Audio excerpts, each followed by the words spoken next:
Bro, we finally get to do this. Finally, it's about damn time. How fucking long have we been trying to make this happen? I don't know, man. Months. Yeah. No, Fucking COVID. Yeah, fucking COVID is right. It's insane. But I'm glad we're finally doing this. Ladies and gentlemen, for those of you who don't know, I'm speaking with Mr. Chuck Aurin right now. Charles, if you will. Yeah, never Charles. Never Charles. What about, are we at the point in the relationship where I can call you Chucky? You can call me Chucky. No one else? Nobody else. No. I've had Chucky. I've had Chuckles. I've had... Oh my God, Chuckles. I'm calling you Chuckles forever now. Oh, yeah. Well, yeah. I keep getting emails at work from people in the corporate office calling me Chuckles, so... Good. No, ladies and gentlemen, he's a really, really big guest for me. One, he's a friend in my personal life. We've worked together on several projects, as some of you may have seen, and he's going to be in The Local, which is upcoming.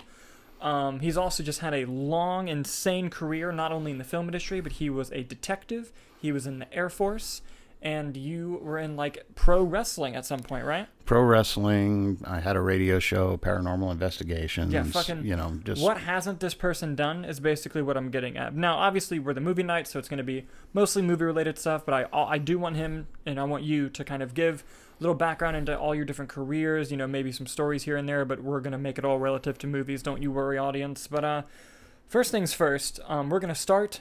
It's not going to be linear at all, by the way. We're going to start places and end up in totally different ones. First things first.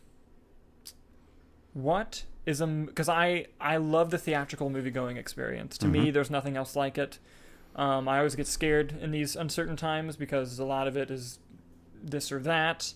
The whole HBO Max thing with Warner Brothers has been very huge. Like, to some theaters benefit helping them just by giving them something to keep the doors open. Sure. But, for places it's not open, will movie-going habits come back? It's all up in the air. So my first kind of thing I wanted to get your, pick your brain on is there at any point in your life when you were younger or even recently, was there a recent movie-going experience that just reminded you of just how special it can truly be? Excellent question. Yeah, it's, and I don't want, you say recent, in working in a movie theater as part of my long career, my storied career past, working in a movie theater, one of the things that we had to do would be to preview movies, make sure that, especially in the film days, make sure that the films were put together correctly, make sure we didn't have any emulsion problems, make sure the sound works, make sure the reels were put in the proper order, things like that. So we, on a Thursday night, we would screen a lot of movies and basically sit there by yourself in the auditorium and watch them. It really showed me how special the movie-going experience was with a movie that came out a few years ago, which was a comedy. Get 'Em to the Greek, which I screened and I hated it. Absolutely despised it, sitting there by myself. However, my kids wanted to see it, so I took my kids to go see it. And sitting in an auditorium packed with people, sharing the experience with everybody laughing at the corny jokes and the stupidity of the movie and things like that, made it so much better for me. It was just so much funnier. It was so much more engaging. There's an investment with the collective experience of having an audience there. You have to have an audience to really enjoy a theatrical movie, plain and simple. If you're in there by yourself, you might as well be sitting home watching TV. Yeah. That's all there is to it. Yeah, no, it's true. Like, could you imagine if you saw Endgame in an empty theater? And so when Cap catches Thor's hammer, you're just like, oh, and you look around and no one's there to celebrate with you. Absolutely. So many recent cinema moments, man, that really get me. And, what do you have? I don't know how often you went to the movies, like as a kid or even a teenager. Did you have any sort of special memories with movies at that time? Yeah. Growing up, I grew up in a small town in Rhode Island. And on one side of our town, we had Westerly. On the other side, we had Wakefield. Both of those had their iconic movie theaters. In Westerly, it was the iconic, the United, which was downtown Westerly. In Wakefield, they had the Campus Theater, which pretty much catered a lot to the University of Rhode Island students and things like that. And then the best part of all was we had the Westerly Drive-In. And just like you see in movies like Grease, that was the drive-in experience. And you would go and you'd have those big clunky speakers that you'd hang on your windows that you were afraid was going to snap the window out of your car and all that. And you'd sneak your friends in the trunk back when it was, they finally got smart and they did it per car. Yeah. But back in those days, you'd sneak your friends in the trunk and let them out, or not, depending on how much you liked your friends. That's happened once or twice in the past. But, they would always have, two movies. One normally was really, really good. One normally sucked. And, there was a lot of stuff that we saw at the drive-ins. And with the emergence of apps like Tubi and FilmRise, and a lot of those old movies are coming back where you can watch them. And that just makes me happy because I go back and relive those days of the 60s, the 70s, and the 80s where I used to go and do that. I saw Rocky Horror Picture Show for the first time in a drive-in. Wow. Which was different. One of my fondest memories of going to the movies was when Star Wars came out. And back then there were no TV trailers, there were no TV advertisements. Obviously there was no social media or anything like that. Basically what you got, and in our case we had the Westerly Sun. You got the Westerly Sun and you would always scan over to the movies page, and depending on what the studios decided or the distributors wanted to pay out for advertisement, that's what you had. And I remember Star Wars had a quarter-page ad, and it was just, it's kind of weird, I mean, I grew up in the 60s, so I was a child of Star Trek and used to watch that all the time. Yeah. That informed me on my science fiction choices and things. And Star Wars, Star Trek sounds kind of similar. Let's go try it out. Yeah. And I remember we went, and I had a really bad pastrami sandwich that night. I did at sticks with you. At one of the local delis. I had a really bad pastrami sandwich, which comes into play because the only seats that were available when we got into the auditorium were in the first row. And if you've got a little bit of nausea working because of a little bit of food poisoning, and you're sitting in the front row of Star Wars, when you get to the Death Star scene at the end, and spoiler alert, if you haven't seen it, it's a roller coaster ride. Whoa. Yeah. And I remember seeing it, and then I just, I just tossed my cookies in the parking lot afterwards, man. Just straight out. I was so dizzy, but I loved the movie so much. I really enjoyed it. And it was a lot of fun. And I miss those days. I really do. Yeah. Awesome. All right, I'm really bad at segues, so I'm gonna try to. You just can't balance on them, I know, or it's a whole thing. Yeah. Yeah, we used, when I was a police officer at the university, we had segues, and it. I'm telling you what, man. God damn it, you're good at this. I'm telling you what, man. Back in those days, you were so nervous on those things, your butt cheeks would just tighten up and lift up when you're on those things trying to drive. Yeah, and all that. But it was a lot of fun, and there was some interesting video of us just trying them out in the hallways of the police station, crashing into walls and copiers and things like that. But yeah, no. Sorry. About your segue. Go ahead. No. It works because I was gonna say, segueing from movies to your career with law enforcement, your squad car that you had at one point in your career. It's famous. Is a famous car. Please explain what the story is behind your famous squad car. Okay. Well, back in the late 80s, I was a police officer in Bangor, Maine. And when I was up there, we obviously, Stephen King was a neighbor. He lived practically right around the corner from me. Interesting enough, the street, Union Street goes up. He lived on West Broadway, which was the nice area. I lived on Charles Street, which was the not so nice area. Yeah. But who's going to compete in Maine with Stephen King bucks? But anyway, because Stephen King was from there, he shot a lot of his movies up there. I was fortunate enough to work before I was a police officer. While I was waiting to go into the academy, I worked for a security company up there, and I did on-set security for Creepshow 2. That was the first one that I did. I went out and did security on, I think it was The Langoliers, which was filmed at Bangor International Airport. But then they were going to film Pet Sematary, and we had a notice on the bulletin board that for the role of the police officer, they wanted to use an actual local police officer, and there were auditions to be had. So I went ahead and I auditioned. I remember the casting director got in touch with me a couple of days later and said, "We liked your audition. We'd like you to screen test now." Which I don't even know if they do that anymore. But back then everything was still on film, and they screen tested on film, and it was set up in the auditorium of the police station. And I went in and I screen tested, and it was one line. It was a simple line. The line got cut out of the final movie. I didn't get the part. A friend of mine, another police officer in a local jurisdiction, got the part, and is still credited in the credits, which annoys the hell out of me. But I did not get the part, which is fine. But on the night that they're filming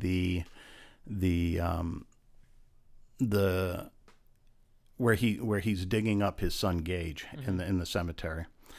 They were doing that at Mount Hope Cemetery. They're actually filming in the cemetery. And there's a scene of the patrol car coming in and shining its light around and leaving. Well, that was my beat. I had Mount Hope Cemetery in my beat during that time. And that patrol car was my patrol car. It was Unit 18. They just took the Bangor, the city seal off the side of it, and they put whatever, I believe they were using Derry for the movie, and they put that on the side of the car. But even though I didn't get to be in the movie, my police car did. So part of you got to be. My soul is in the movie. My soul is in the movie. And interestingly enough, in my military days, I was married to my first wife at the time, and I was actually reading Pet Sematary back then. I used to love reading Stephen King books. I was reading Pet Sematary. She had gone away to NCO Leadership School, and she was gone away for I believe that school was about 2-3 weeks, maybe even a month. And I had to put the book down because it was scaring the living crap out of me. I mean, that book is so creepy. Oh my God, it's so creepy. Yeah, no, Stephen King is the man. Oh yeah, and I met him on a couple occasions. Nice. He used to. He was very low key. Mm-hmm. He would walk from his house down to the bookstore downtown at the corner of State Street and Main Street, and he'd be going down in really ragged jeans, holes in the knees and stuff like that. He was an everyman. He really was. And when you spoke with him, he was quiet and reserved. He didn't, he did a lot for that town.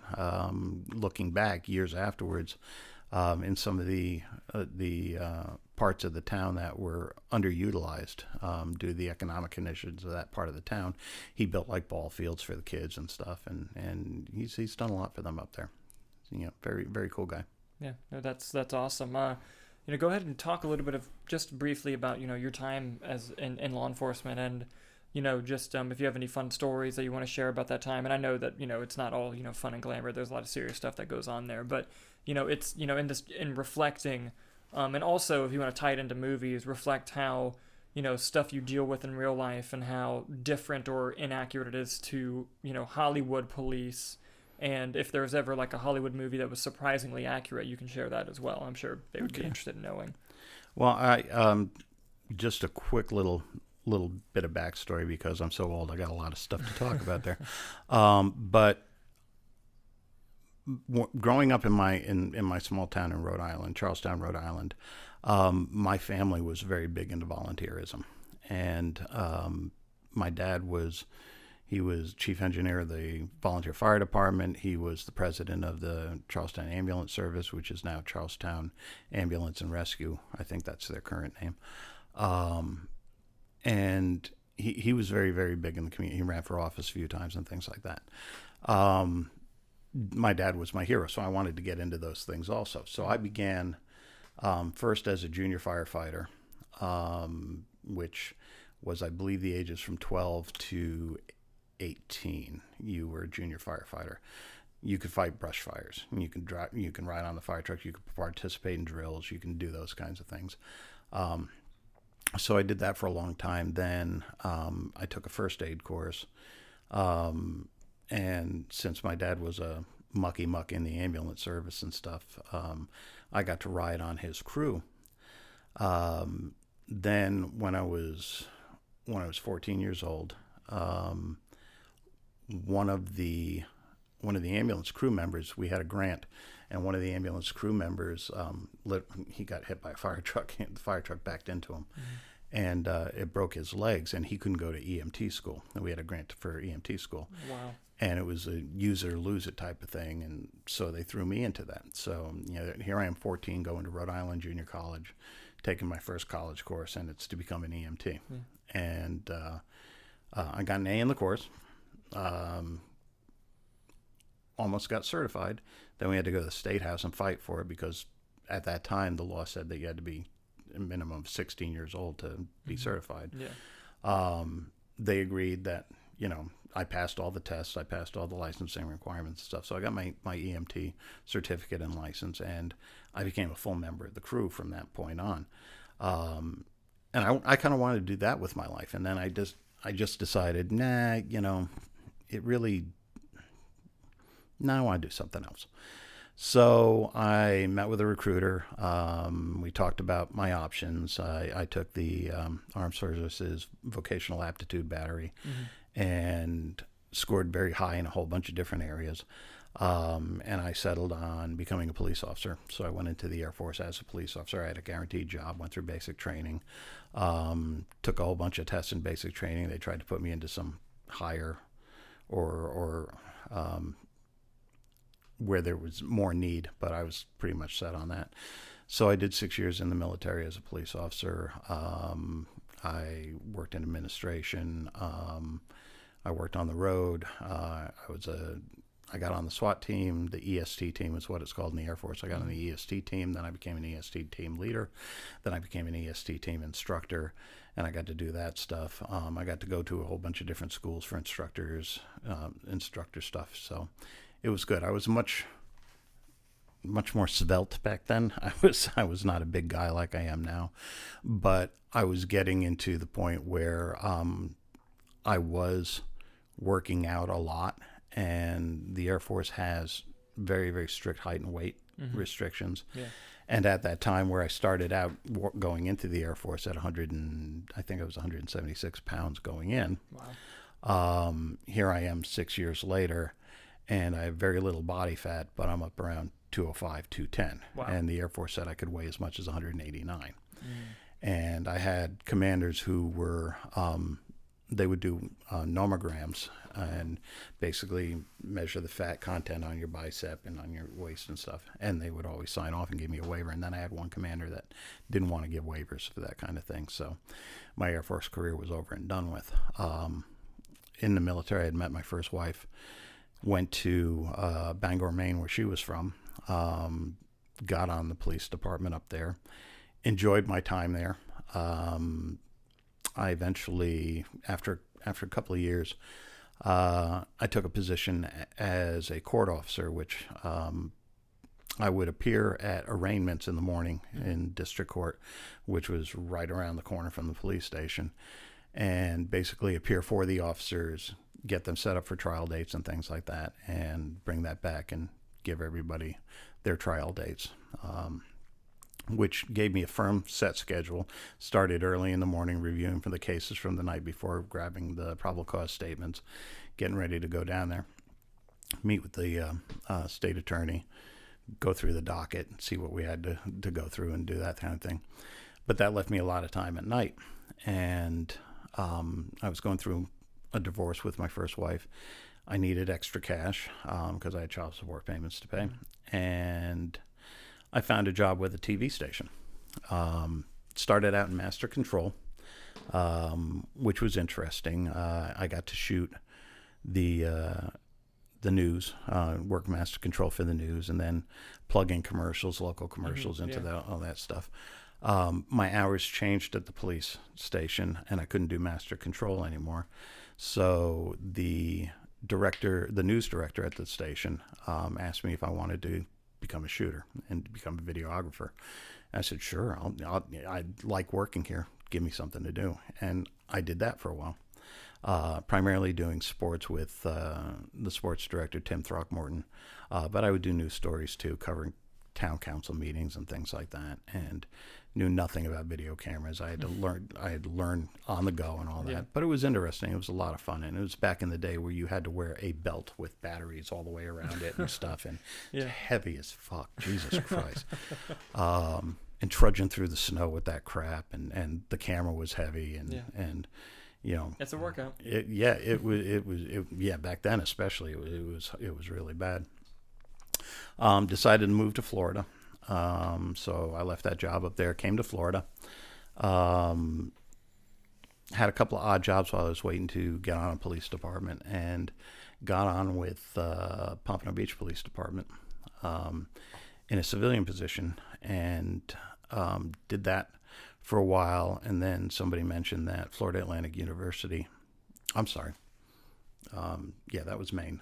Then Florida Atlantic University was hiring police officers. I went over there, and it was nothing like I'd ever seen before. I don't know when they grandfathered in everybody from security guards to police officers, but it was the most bizarre mindset of any police department I'd seen in my life. And just for a time frame, around what year is this? This was that would have been around 1990. My dad was at FAU at that time. Yeah. Oh, I know. That's good. Seriously though, it was around 1990, and I started there. I tested about a year and a half in, I think, for corporal, sergeant, and investigator, which was a different rank. It wasn't just the detective division. Investigator was an actual rank at that time. It was the pay equivalency of being a sergeant. And I tested well on all those, and they decided to make me an investigator. So I went to the investigation division. And it was in those days, when I first started there, you were trading guns out with your people. You know, you turn your gun in, and then the next person on duty would get the gun and all that. It's like, Jeez. yeah, it was bizarre. It was bizarre. It's like, what the hell did I do with my life? Then there was an incident where the president of the university was being threatened right before a graduation, and my lieutenant and I went and we sat on the guy who threatened him. We sat on his house to make sure the guy wasn't going to leave and disrupt the graduation and all that. And I'm sitting there talking to the lieutenant and saying, you know, LT, if he comes out or if he decides to leave, since we're not allowed to carry off campus right now, even though we're state officers, what are we going to do? We're going to use harsh language to keep him here?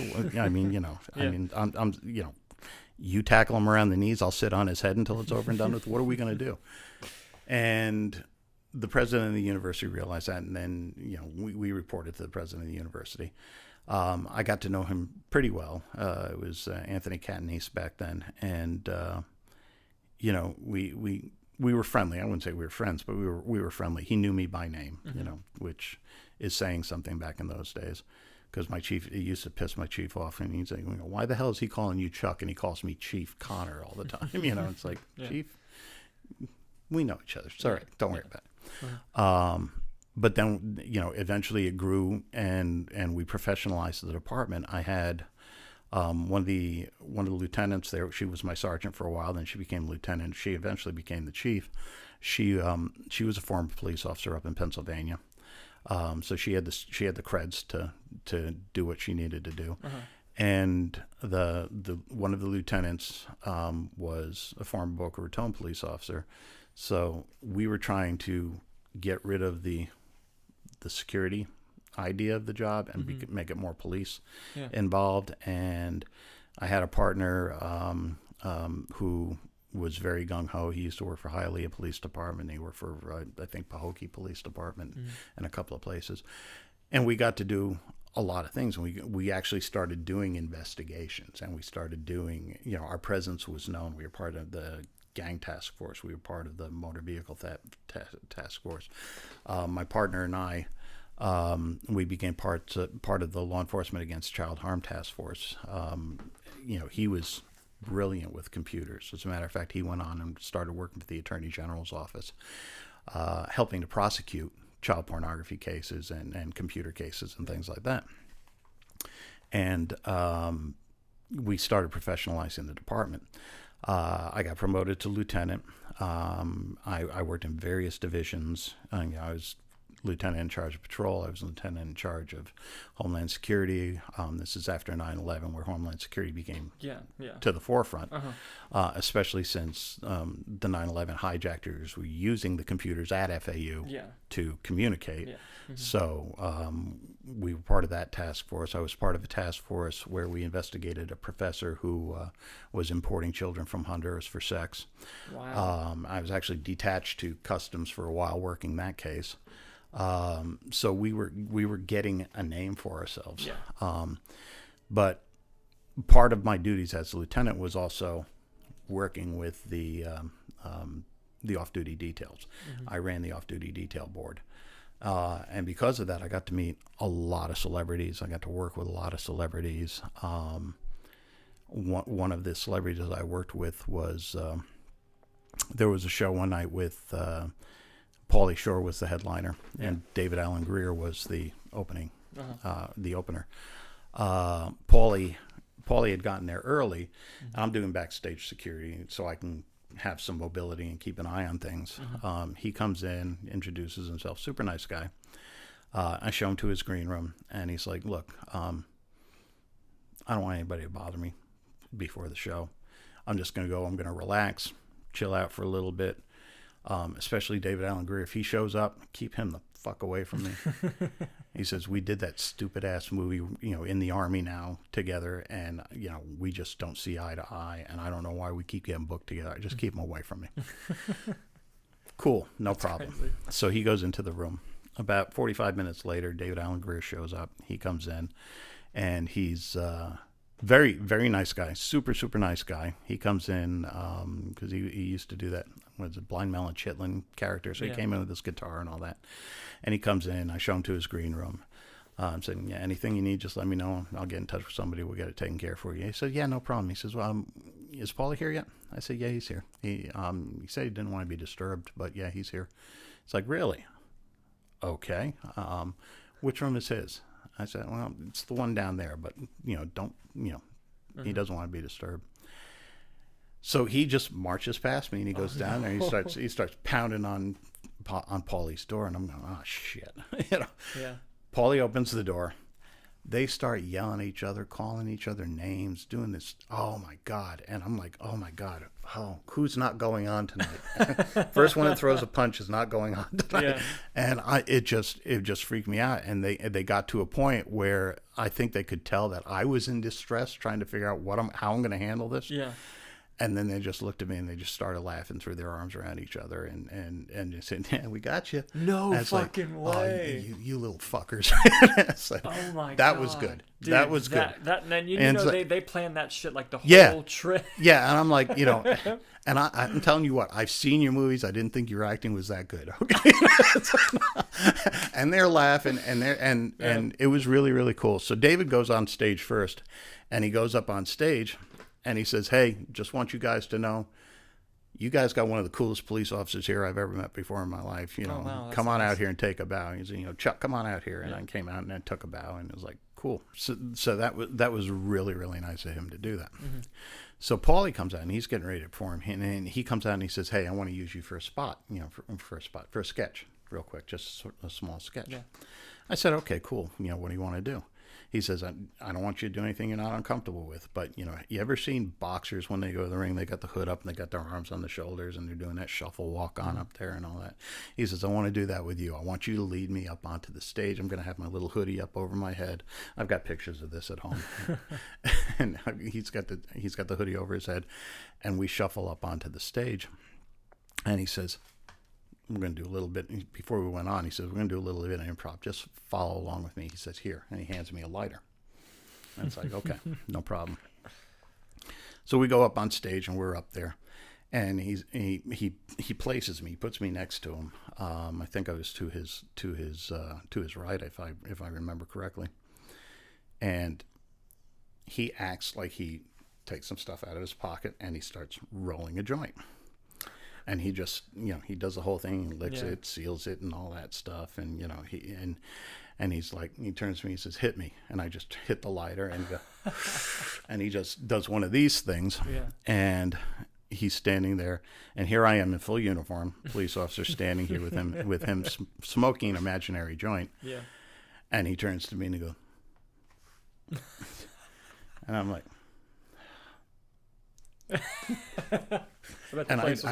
and the place erupted in laughter, and it was so much fun.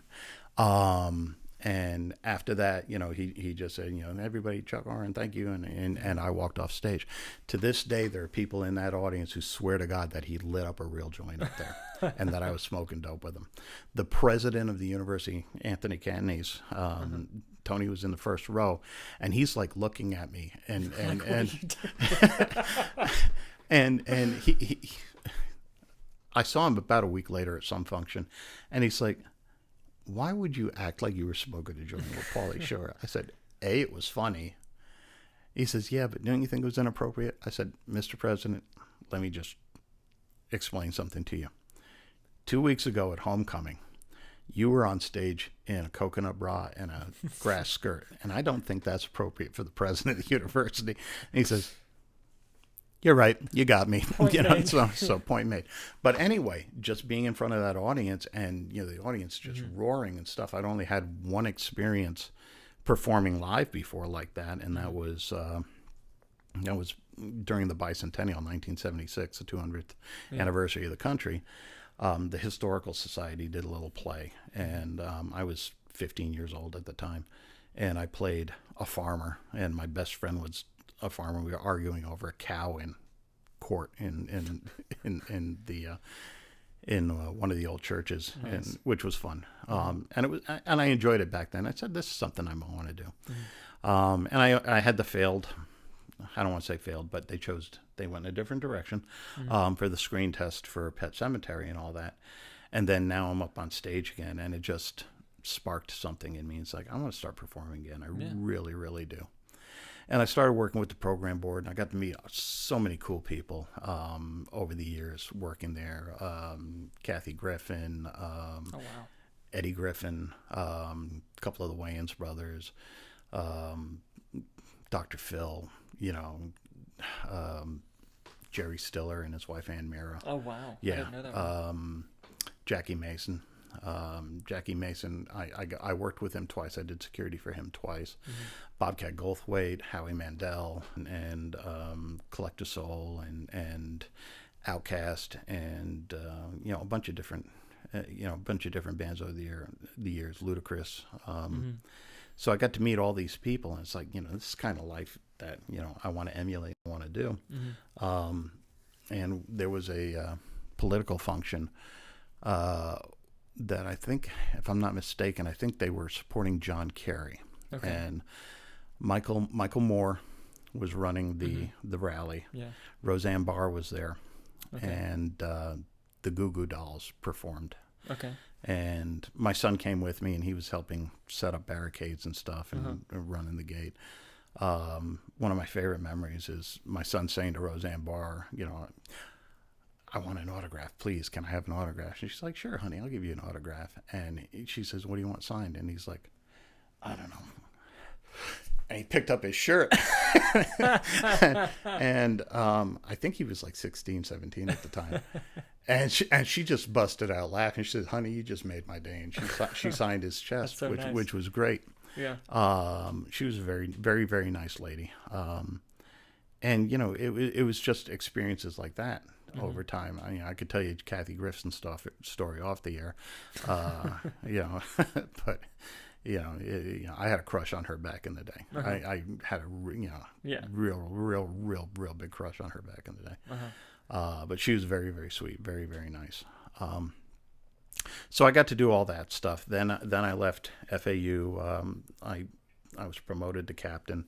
The chief and I did not see eye to eye on a couple of things, and I decided to take my service elsewhere. Went to the sheriff's office and worked at the sheriff's office as a civilian investigator for a few years.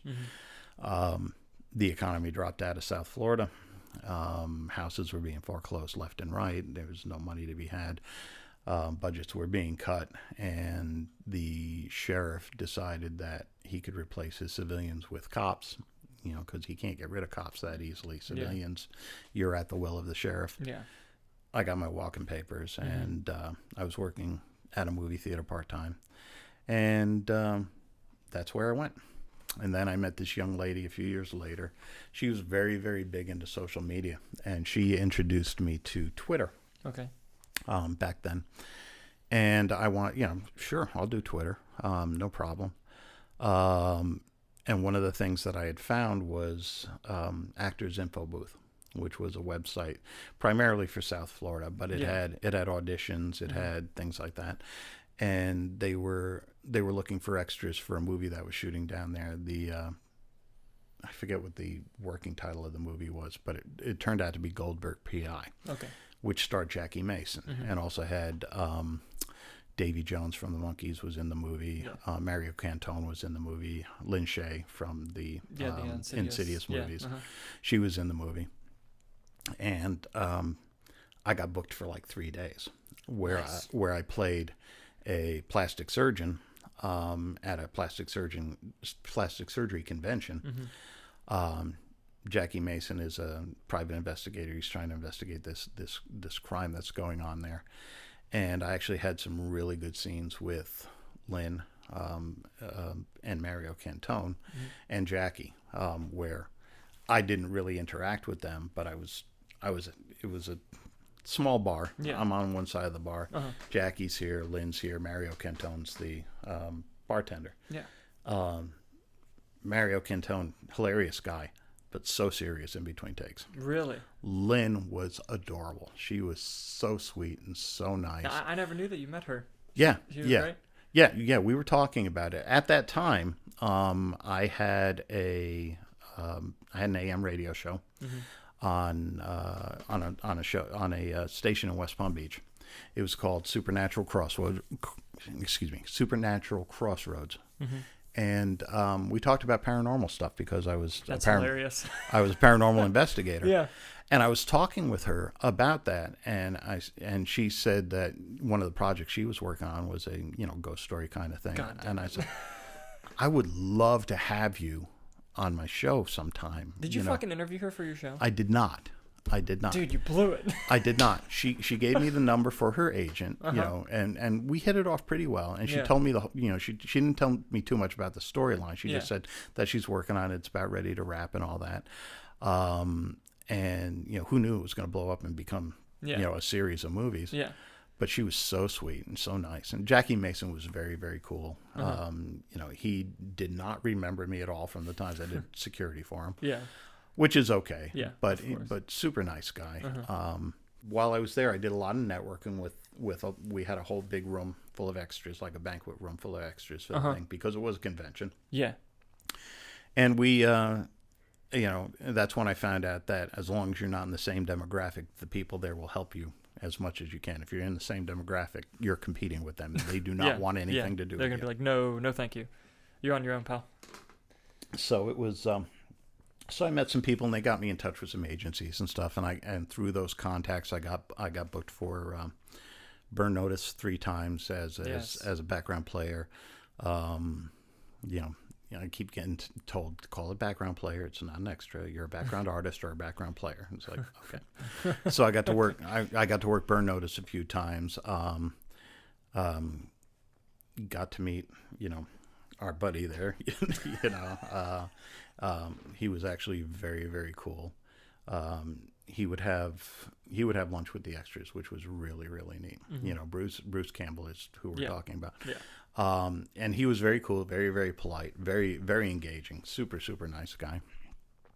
And then I did an episode of Bones, which, I don't know if I ever told you that story of working on Bones. I don't know. I don't think you have. I got booked as an extra on Bones, and we did they were filming in South Florida. They were filming a pilot for a new show called The Finder, and so I got booked for this, and it was shot at a small club that they shoot a lot of music videos, and it's called Churchill's down in Miami. Yeah, and I'm there, and God, I forget her name, and I don't want to. There was an actress. Let's just say that there was an actress, very tall actress, who was in this episode.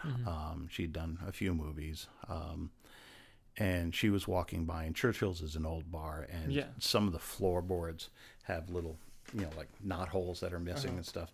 And she got her heel caught in that as she was walking by me, and she ended up in my lap. And it's like, whoa. And she's like, oh, I'm so sorry. I said, hey, made my day. We're good. Thank you so much. And it's like, it's a pleasure to meet you. And she introduced herself, and she went on and she did her things. That's the only interaction I had with her. But I was at the end of the bar during one of the scenes that they were shooting down there. I head home, did my stuff, headed home. I'm halfway home. My agency calls me up and they say, hey, look, they like you. They want you back tomorrow. Are you available? I said, yeah, I'm available. What's going on? Where do I go? Yeah. So I'm going to email you the details, but you're going to have a good day. It's going to be a lot of fun. You're going to be on a boat in the water. And I'm like, cool. Bitching. And I'm figuring, fancy yacht, fancy speedboat, something like that. Yeah. Little did I know that the agency, when they said you're going to be on a boat in the water, was 2 sentences. Okay. I was on a boat and I was in the water. And we were shooting in the Everglades. We were at a fishing camp in bumfuck nowhere. We were shooting at a fishing camp, and I was a stand-in for the gentleman who played the sheriff in that episode. So I was working with somebody who I'd worked with a bunch of times on different projects. Her name's Florence. She was a stand-in for Emily Deschanel. Okay. So I get there. I got there about 8 o'clock. I've got a PA coming up yelling at me. Where have you been? Where have you been? Call time was 7 a.m. I said, no, my paperwork says 8 a.m. He's like, they changed it last night. I said, I never got the message. I'm sorry. Yeah. And he's throwing waders at me. Okay. and for those who don't know, waders are big rubber pants that are boots attached, and they go up over your shoulders and all that. And these are, I'm not a small person. Okay. And I understand that. I'm dealing with my body issues. Thank you. I'm working on it. But these had to have been at least one size too small, probably more like 4. Damn. And I'm trying to get these on over my jeans while I'm running, because they need me on set. I get there. I just get them on. They give me a shirt the same color as the sheriff's shirt, that the buttons, have that little hole in the middle. It looks like a DNA strand going down because you got all this going on with my hair poking out of it and all that. Because they got to get the lighting right and all that, obviously. Yeah. So I get there, and they look at me and they say, okay, all right, see where Florence is down there? You need to go down there with her. And she's like 20 feet into the water in the Everglades. And I'm like, in the water? They're like, yeah, in the water. It's like, oh, okay. So I step into the water, and what they had done so you don't sink into the muck and all that is they had laid chain link fence down on the bottom of the Everglades there, and rubber boots on chain link fence is like the ice capades. I mean, it's like, and I'm stepping on stumps and rocks, and my feet are going down and up, and I'm trying to keep my balance. And I get down there, and okay, we got it. We get out, and the sheriff and the star get into the water. They set it up for another shot. Plus, we're in the water with a very realistic floating corpse, by the way, just so you know. So we're in the water, and we're getting in and out. They're taking different angles, different shots, and all that stuff. We're going in and out. We went ahead and last shot, go down, get in the water. They call us out. I come walking out of the water, and all of a sudden I'm trying to figure out why my feet are in front of my face, because all of a sudden my feet are out of the water and I'm going down. And I don't know if they thought I got attacked by a gator or what, but I had 2 PAs jump in the water to try and make sure I was okay and all that. And, maybe safety officers, I don't know what they were, but they were very quick to respond. I simply slipped. That's all there was. I slipped. And I get to the bank, and there was a little bit of an incline going in there. And David Boreanaz was there on the bank, and he's got his arm sticking out, and he grabs my hand, and he hauls me up, and he's like, bro, I just want to let you know, you okay? I said, yeah, I'm fine. And he's like, it's hot as hell out here. It's miserable. I hate it. I'm sticky. It sucks. That was the first laugh I had all day. I just want to say thank you very much for that. And it's like, dude, we're good, man. Yeah. So, cool. So Emily Deschanel and Boreanaz are getting ready to cut under a canopy, portable canopy. They're getting ready to cut to shoot an interview with Entertainment Tonight, and it's off to the side. And they tell me I'm done, so I go, and I'm back behind the cameras, and I'm just sitting there. And interesting thing about rubber waders is when water gets in them, it creates suction. And it's like, I'm trying to peel this shit off me. And I keep looking over, and David's just sitting there staring at me, and he's just chuckling the entire time. And he's just watching me while they're trying to be interviewed. And he's just fascinated with me struggling with these rubber pants to take them off and all that. And that was a lot of fun. That was a whole lot of fun. Yeah. No, you gotta tell them the burn notice story. Which about one? When the episode when there's a bomb at the house. Oh, that was actually the first episode that I did. Yeah. So I was cast as an extra, officially. A background artist. Thank you. Okay. Jesus I was cast as a background artist. My role was written on the call sheet as Fiona's neighbor. So this is an episode where Michael has to go in and talk this mad bomber out of blowing up Fiona's house, basically. So we're there all day, and it was so long before they needed us, and it was hot. I mean, the production crew actually rented an ice cream truck at one point in time to come out and give ice cream to everybody because it was just so hot and miserable and all that. So finally, the scene comes up where we're supposed to, we're on the lawn across the street in front of Fiona's house. And there's going to be this big explosion, which I'd never seen done before. It was very interesting. They had built a facade to the house out in front because there was a real house there. And they had built this facade, and they had all the explosives behind the facade. So when it blows up, it's just the facade that's blowing up. Everything behind it is fine. And I remember I'm standing there, and one of the guys I worked with on Goldberg PI, we became friends. There's a part where the cops have to come rushing in front of the house, and it was a female director. I can't recall what her name was offhand, but she's like, there's something wrong with this. What is wrong with this? And the guy who I knew, he said, hey, look, that guy over there, he's a retired cop if you want to go talk to him. And they sent a P over to me and talked to me and said, it's so cool, this story. Sorry, go ahead. So it's like, what's going on? What's wrong here? I said, I don't have the script. I don't know what they're responding to, so they give me the little bit of the background. I said, so wait, so there's a bomber inside this house? And it's like, yeah. And well, number one, the cops are not, if the cops know this, they are not rushing in and parking in front of the house. That's number one. Yeah. I said, that's number two. This guy over here in the police uniform is getting out of his car, and he's got his gun out, and his thumb is over the back of the weapon. It's a semi-automatic weapon.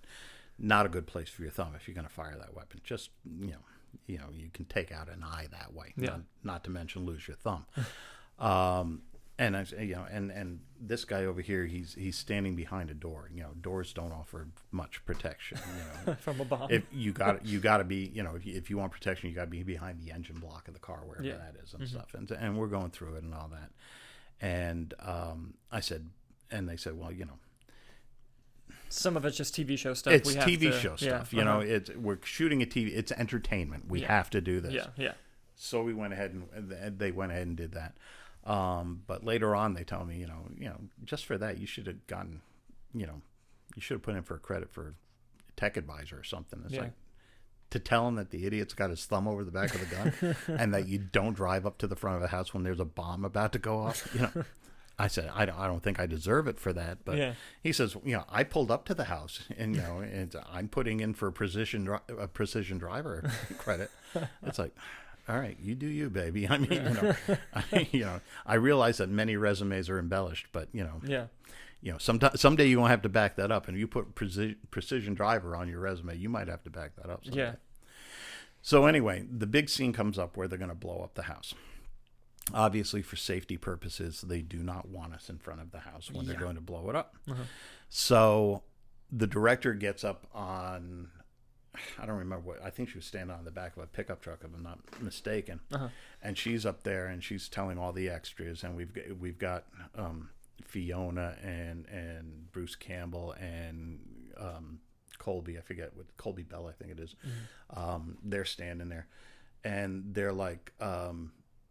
they're about as far away from me as you are, mm-hmm. and they're standing in front of us. They paired me up with this woman who was supposed to be my wife, kind of thing. Yeah. And she says, okay, I'm going to count down, 3, 2, 1, boom. And you all react like there's been an explosion. It's like, okay. So we do that about 6 times, and we're doing it different ways. I'm shielding my wife. Honey, you okay? I'm going down and landing on my ass. I'm landing on my knees. I'm doing all kinds of different things and stuff like that. I'm really trying to oversell it and be noticed. Of course. So, it's just one of those things. So we do all that. And then they say, okay, we're getting ready to blow the house now. And they send us around the corner. And it was the dumbest thing because we were literally like lined up, peeking around the corner of this house, stacked up like a totem pole, for crying out loud, just watching them. And it was like pop, pop, pop, pop, pop, pop, pop. Yeah. And it's like, that's it? Yeah. That's it? I mean, a couple of flame pots go off and stuff. And it's like, not impressed. Okay, just not impressed. Yeah. But yeah, it was a long day, and then I got to do 2 more episodes. I got to do one where I was just a driver in a car, which was a very, very short day. And the scene is where Michael gets out of his car, which is like the car in front of me. Yeah. He goes walking by my car with a gun down by his side, going to the car where he's going to climb in with somebody else. It was in the episode, it was a staged traffic jam, and he gets out and he goes over, and he gets the bad guy or whatever. So a very quick day, but again, they don't tell you anything when you're a background extra. So all of a sudden, I'm sitting there and I'm just reading something in my car, or I'm trying to look bored or whatever, and all of a sudden I look out of the corner of my eye and I see a gun. I'm like, what the fuck? Oh shit! Yeah. Oh shit! Oh shit! Yeah, it's like gun. But runs out, tackles Michael to the ground. But all these security people rip you off. And then the third one, I forget the kid's name. He was a kid. Is it Michael O'Keefe who was in Caddyshack? Maybe I don't really remember. He played Danny in Caddyshack. Yeah. I think it's his name. Anyway, he did an episode of Burn Notice where he was a loan shark, and I was part of the muscle for his loan shark group and all that. And that was fun. We shot that one at Dania Highlight. Mm-hmm. And then I did an episode of The Glades. I did a reality show, which was that was epic. That was so much fun. It was a very, very short season. I think they only did like 5 episodes of it, but it was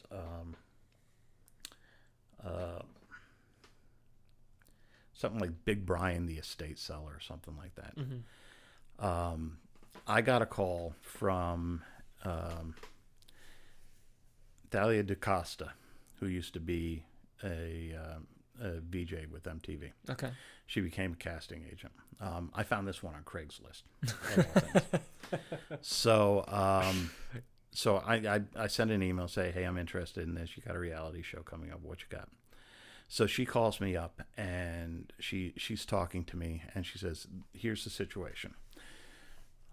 Big Brian, the star of the show, He is, that's what it was. Big Brian the Fortune Seller was the name of the show. Okay. And you can check it out on YouTube. I think that's the only place on earth that still exists. But it's Big Brian the Fortune Seller. And in this episode, the whole premise of the show is he sells estates. Mm-hmm. He goes around the country and he does estate auctions. And we were shooting in South Florida, in Weston, in one of the really, really richy neighborhoods. Yeah. I think the house was valued at $1.75 million or something like that. Holy and crap. They're selling the estate, and they've got all these items. Mm-hmm. And they always try and find an unusual item to talk about on the show and all that. Mm-hmm. Well, the reality part of this reality show is that they don't tell Brian what's going to happen, but they do have incidents that happen at the estate auction that he reacts to naturally because he doesn't know if it's real or if it's staged or whatever. So the incident I got hired for, I'm talking with Thalia, and she's like, so here's what we want you to do. We want you to get into a fist fight at the estate auction with another customer. I was like, okay. And she says, you think you can do that? I said, yeah, you've seen my resume. I've got a few years of professional wrestling experience under my back, under my belt. Pretty much under my back, too, because, almost every match I ended up in, I was on my back. My claim to fame in wrestling is I could take a beating really well. And, primarily as a referee, too. Yeah. I had a few gimmick matches here and there over the years. Selling is important. Bumps is important. Selling is important, man. Yeah. And, so yeah, I'm cool with that, and I say, if you want, we can even go as far as the wrestling route. If you want a folding chair there, I have no problems with them whacking me with the folding chair and stuff like that.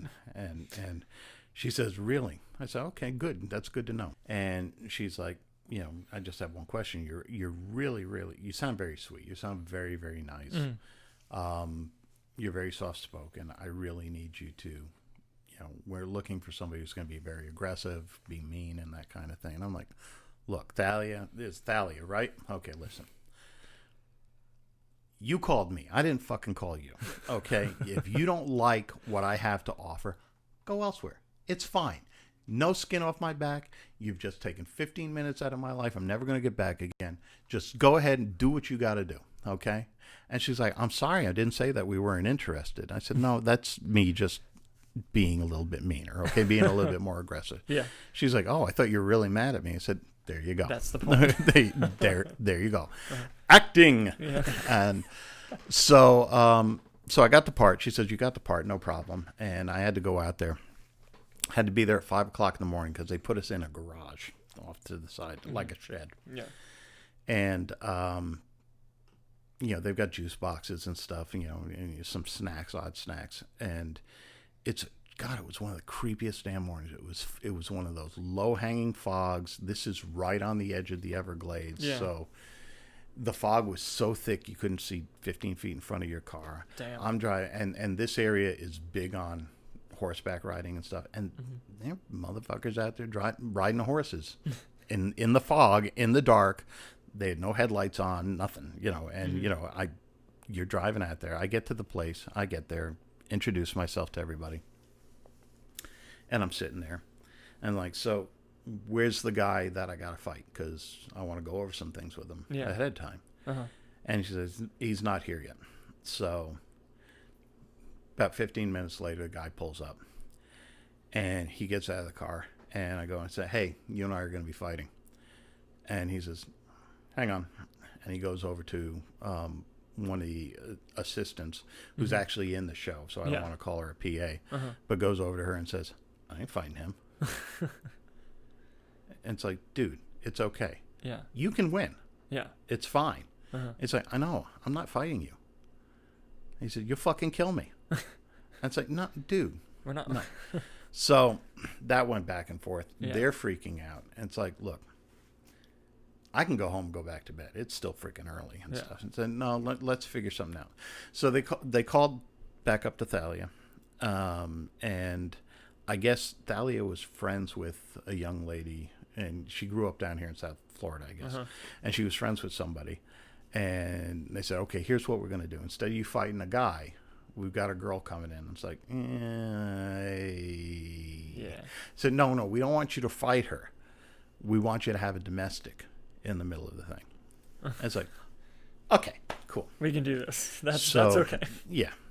So can you imagine if you got there and it's like, hey, you should deck this woman on this show? Oh man, Jesus Christ, they would have got probably better ratings. Oh yeah, it was wild. Well, just to give you an idea what this show was, I forget what they call it, but one of the things they were selling in this estate auction was a thing that a horse mounts, so the horse can do his business on it, and they collect the semen, and and use it to impregnate mares and all that. So they were selling that, and Big Brian has no idea what it is, and he's like sticking his arm in it and sticking his head. Oh my god! It's like ew. Yeah. So she gets there, and she's an adorable young thing, probably about 20 years younger than me. She's all tatted up and down her arms and stuff. But she's so sweet and all that. And we get our directions that they want us to go through the estate auction. They're going to have cameras following us around and all that. We want, and just start it out calm, going through, and then just pick it up a little bit in this room, pick it up a little bit more in this room, until downstairs you start like yelling at each other and all that. So it's like, cool, it sounds like fun. We didn't rehearse anything. we just started up in the, and it's all improv, and we're going through the entire thing. And I don't know what ex-boyfriend she channeled, but holy mother puss bucket. Oh, Jesus Christ, man. We start out and she's like, and I'm just doing things like, honey, she said, you don't even want me. You don't love me. I said, of course I love you. I'm here, aren't I? I mean, I wouldn't be out doing this stupid fucking thing if I didn't love you. And she's like, oh yeah, no, you'd rather be home watching the game, scratching your balls on the couch with your friends and all that stuff. I said, number one, I don't scratch my balls, and we're going back and forth, and we're having fun with it. And we finally make our way downstairs, and this guy, he works security for them. He comes up and he's saying, you guys need to tone it down a little bit. Then you're like, and she's like, and she like backhands me like in the chest. See what you're doing here? And I'm like, what I'm doing? And it just got out of hand, where she actually goes after another customer who is an actor. Yeah. But she goes after another customer at one point in time, and it's like we get thrown out of the place. She's screaming at me all the way out down the edge of the driveway. They're talking about how crazy we are and stuff, especially her, because she was just she was amazing. Amazing performance. And we get down to the end of the driveway. People are driving by and stopping, and you guys need to leave. This is a nice neighborhood. I'm calling the cops and all this stuff. And she's like, fucking call the cops. And it's like, I don't think they're shooting us anymore. And it was over and done with. And we remained friends. She super, super nice lady. That is amazing. Yeah. Holy crap. But that was probably one of the most fun shoots I was on. Yeah. It was a lot of fun doing that. And then later on, did a couple episodes of Ballers. Oh, I forgot you did Ballers. That's right. Yeah, I did right. Ballers. I'm very unrecognizable in it and stuff. I have one scene with DJ. I call it a scene with DJ, where they're focused in on him, and I'm like through the window behind him. I'm like, I've got a clipboard, and he's got his truck on a flatbed, and I'm like going over it for stuff, and I'm jotting things down, and it was either a cameraman or a PA comes up and say, we see you writing stuff down as we're going around. Just out of curiosity, I always ask to see what people are writing down on, and it's like, really? It's like, yeah, can I see it? And it's like, I'm like just jotting things down, like my safe word is armadillo. And I've got all these just random thoughts out there just throwing it on. And he's laughing. We're having a good time, and it was a lot of fun. But that's amazing. Yeah, I haven't. Besides stuff I've done with you, I haven't done a lot lately. I shot I was in a pilot for an ABC show that didn't get picked up with Sonia Braga. Yeah, I remember when you took off to go shoot that. Yeah, that was a lot of fun. I did a Nickelodeon show, I Am Frankie, where I got the poor robot killed by leaving the gate open. Damn it, Chuck. I felt bad. I really felt bad. But they had asked me back to reprise my role because that's so great. Well, they just don't want a lot of different. You're friggin' janitor at WARPA is what it was called. Yeah, you're a janitor there. We got another scene with a janitor, and we don't want another janitor. We want you. It's like, oh, thank you. Yeah. I appreciate that. I janitored the fuck out of that shit. Clean the shit out of these school hallways. But that was fun. I did some green screen work on a local independent film that was done. It was called originally it was called Planeta Desconocido, which was fun because the movie was shot entirely in English, but he wanted to do a Spanish dubbed version of it and call it Strange Planet. So, that is so funny. It was epic. Anyway, they finally changed it to Journey to Planet X. And that was fun because I got to do some green screen work. It's my only stunt credit that I have on IMDb. But we did some green screen work, and there was this young lady there. She was like a spider monkey. I mean, she was just very lithe and very, very athletic and stuff. And basically, the scene is I'm on a space station. The scene in the movie is I'm on a monitor in the back while I'm being attacked on a couple of sides by these rebel miners, and I'm fighting them off and all that stuff. And in front of the screen behind him, there's a guy talking to command, basically saying everything's fine here, everything's under control, while I'm in the back fighting these guys. Yeah. So we went to the screening of that, and we're sitting there. No idea. It was at the Miami Museum of Science, I think. And we're sitting there, and they did a documentary of the making of the movie, and the documentary was actually popular on Netflix for a while. Oh wow. And so that was my first Netflix credit. I was actually on there because I got introduced before the screening or after the screening. They introduced the cast members and all that. It was my first named role that I had. It was Dean Johnson was my name in the movie, which I didn't even know until after the movie came out. That has to be your porn name now. No, I have a porn name. You know that. Yeah, that's another story. I don't know if you want to tell that story or not. No. After this one, definitely.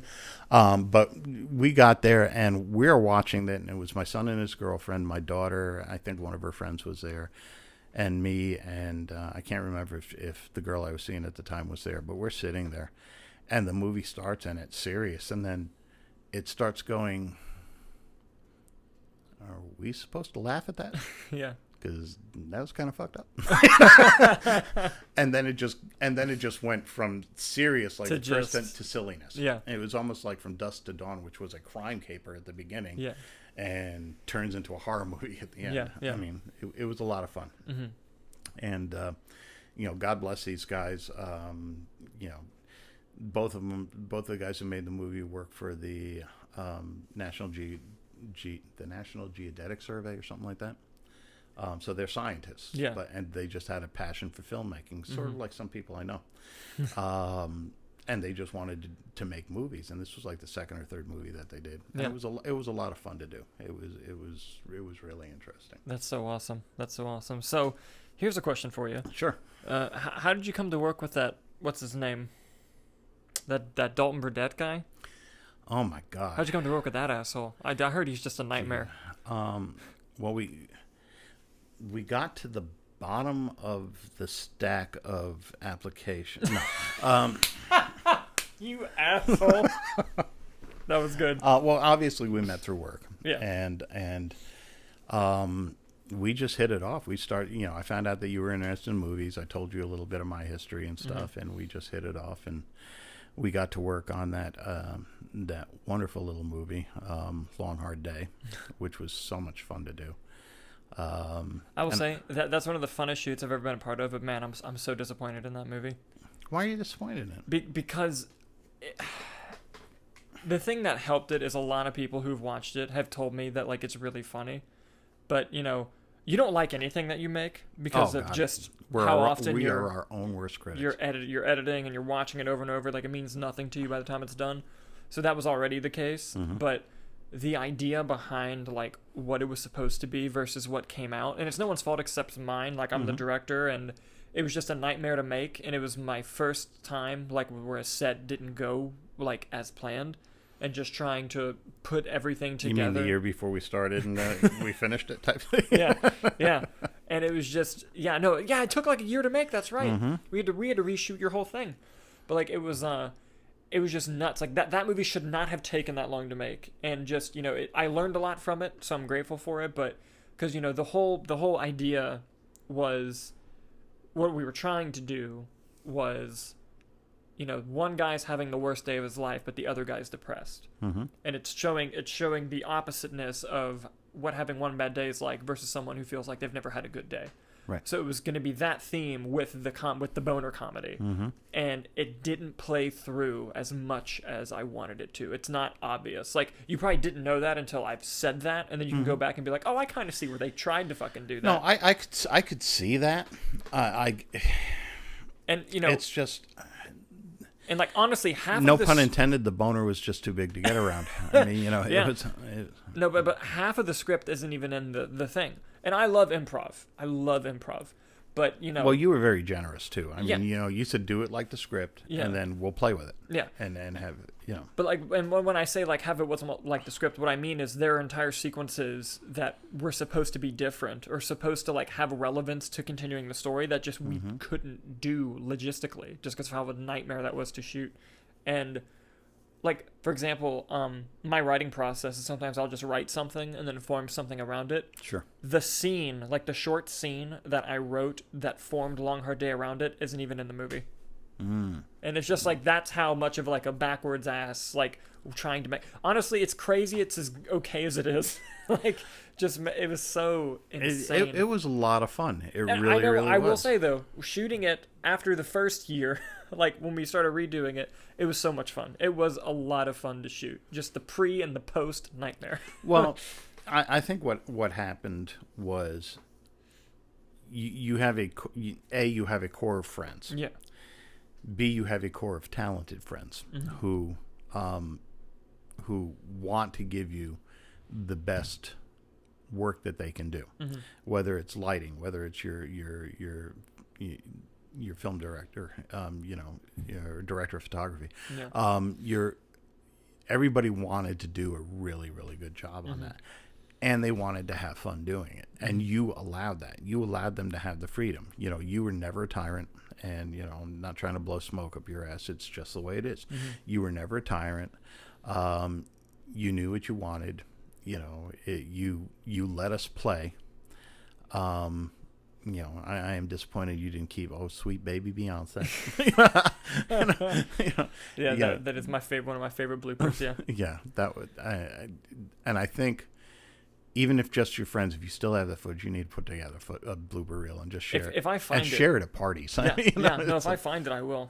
And, and I think it was because I really got excited after No More Safe Haven came out. Because that was not supposed to be nearly as, successful as it was.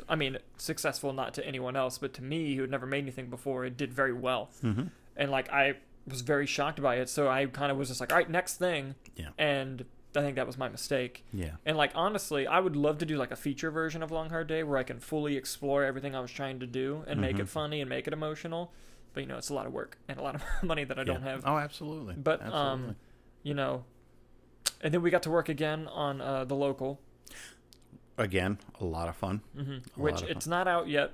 And everyone who's watching this knows. And I like what I'm seeing so far. Of course, I'm the guy making it, so take that with what you will. But it was a lot of fun. That was I really enjoyed writing that script, making that story.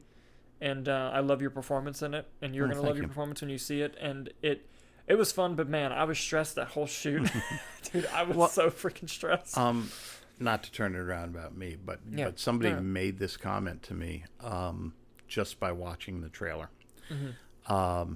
And I noticed it the first time I saw the trailer, is that, you know, we just said that you're your own worst critic. I never, you know, and I'm always, you know, one of the guys on set, I forget what, I think it was Nick, who said, you know, he just needs his ego stroked. I said, I don't need my ego stroked. I just want to know that I'm doing a good job. For you. Yeah. That's all I want, you know, because, let's face it, I ain't getting paid shit for this. You know, a couple of slices of pizza and a soda, you know, which is fine, you know, and I kid, you know, this is a passion project. This isn't, you know, and as a performer, you know, everything that I've done, I just want to perform. Yeah. I hate to say it, I don't care about the money. And it's been like that in wrestling. It's been like that, you know, I didn't make a dime off the radio show when I had it. Yeah. I just like to perform. I enjoy doing it. You know, some projects pay better than others, and that's cool. But I just want to go out there and I want to perform. And in doing this one, being our own worst critic, when I saw just the shot of me that you put in the trailer, I was actually talking to Ben about this the other day. Somebody mentioned to me that you actually look like you're acting there. I mean, but naturally, not a bad thing. I mean, you look like you're in the role, just in that one shot. And I felt the same way when I watched it. Is that I looked like, you know, somebody who's been startled and you know, and has some mental difficulties. Yeah. And you know, I enjoyed it.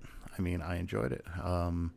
Even the physical aspects of it, which were, you know, not much compared to the things that you guys were doing. No, but still, you? No, but okay. On set, this isn't a spoiler. At one point, he gets thrown onto the ground, and this man did a full fucking front flip, and it scared the shit out of everyone because we thought he just like fell and flipped and hurt himself, and it was like because you hit when your feet hit the ground, it was so loud.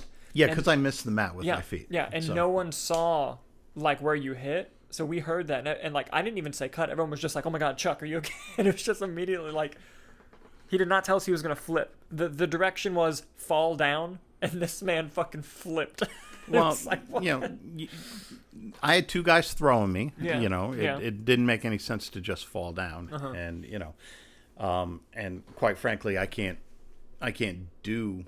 I mean, I can. I'm just gonna pay for it. I can't do what you did, like when you came. When you got thrown and you slid across the floor, you know, I can't do that anymore. Fake, you know, it's you know, I could probably do it, but you know, I'll be down and out for a minute. Yeah. And you know, with my surgical history, there's not a lot of things that I want to do anymore. But it's but that was a lot of fun to shoot. It really, really was, and meeting some new people and you know, I thought a lot of the performances were great. You know, it's going to be fun. I can't wait to see it when it comes out. Yeah, no, I'm working on it. It's like 70% done. I already told you I want to be your Bruce Campbell. I want to be Bruce Campbell to your Sam Raimi. I want to have at least a cameo in every friggin' thing that you do. The fact that you even said Bruce Campbell and Sam Raimi in the same sentence as me, I'm already going to be on a high for the next 2 weeks, even though it had nothing to do with quality. That's all it takes. No. Now, Nick may have been joking about your ego, but Nick knows I need my ego stroked, okay? Yeah, no. Hey, none of us do this because we don't need our ego stroked. Yeah, let's face it. I mean, you know, it's like, dude, when the moment, No More Safe Haven, when I won that award at the film festival, you're out of your fucking mind if you think that wasn't the first thing I put in my Tinder bio, baby, right there. Oh, absolutely. The top. Yeah, award-winning film director. Right here. Oh, I'm sorry. You won for Best Actor, didn't you? I did, yeah. Yes. Which is bullshit. Yeah. Okay, so I was shocked. And the reason I was shocked was because, one, I hate all my performances because you always do. Two, there was another film there that won Best Short Film. It was called Absinthe. It was a great film. A guy named Larry Sheck produced it and was in it. I hope that's how you say his last name. But it is now. Yeah, but I remember when I met him, he was a lovely guy, and I saw his film, and I was like, holy crap, that was one of the best short films I've ever seen, and he was so good in it, and I'm like, oh, he's shoo-in to win And then they said my name, and I was like, "What the heck?" And I went up there and like took it. I was like, "This is crazy." And then he ended up winning Best Short Film, thank God. Right. And then where you're expecting, Best Participation Trophy. Yeah, like I was expecting something. And then no, the funny thing was, during that whole thing, I think part of the reason why I fooled people at that festival with my acting is because it was the first film festival I'd ever been like accepted to. Mm-hmm. So I'm like this glowy-eyed guy, like, wow, look at all these red carpet. What's your name? I'm Dalton. Nice to meet you. So I was just like this happiest person in the entire universe. And then I played a character who was like, like sad and brooding. And, yeah. So and then the fighting, I guess, helped. But the fighting helped a lot. Yeah. But that's just lucky because Anthony, Ian, and I were all background in different martial arts, and then Nick, we just kind of like punch like this. Yeah. He tried his best. Well, you need that affirmation, though. I mean,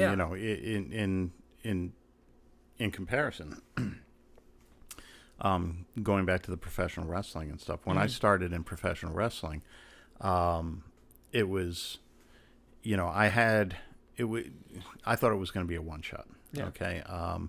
I was a special guest referee because I was a police lieutenant at the university. We had the show at the university, and I got there, and the person who became my mentor, one of my best friends in the business, Bruce Owens, he was the head referee of this company. And he got there, and the promoter introduced me to him and said, Bruce, this Chuck, he's a lieutenant with the police department here. He's going to be a special guest referee in the main event. He's going to do a run and do this, that, and the other thing. And Bruce says, okay, cool. And then the promoter walks off, and Bruce says to me, it makes zero fucking sense for you to do a run-in at the end if you haven't established yourself earlier. Yeah.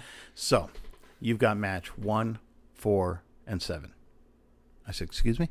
He said, you're doing all those matches. You watched wrestling before. And I said, yeah, since I was, asshole high to an ant. Yes, I mean, yes, I watched wrestling. Uh-huh. And he says, okay, just stick to the corners. Go over the match with the guys ahead of time.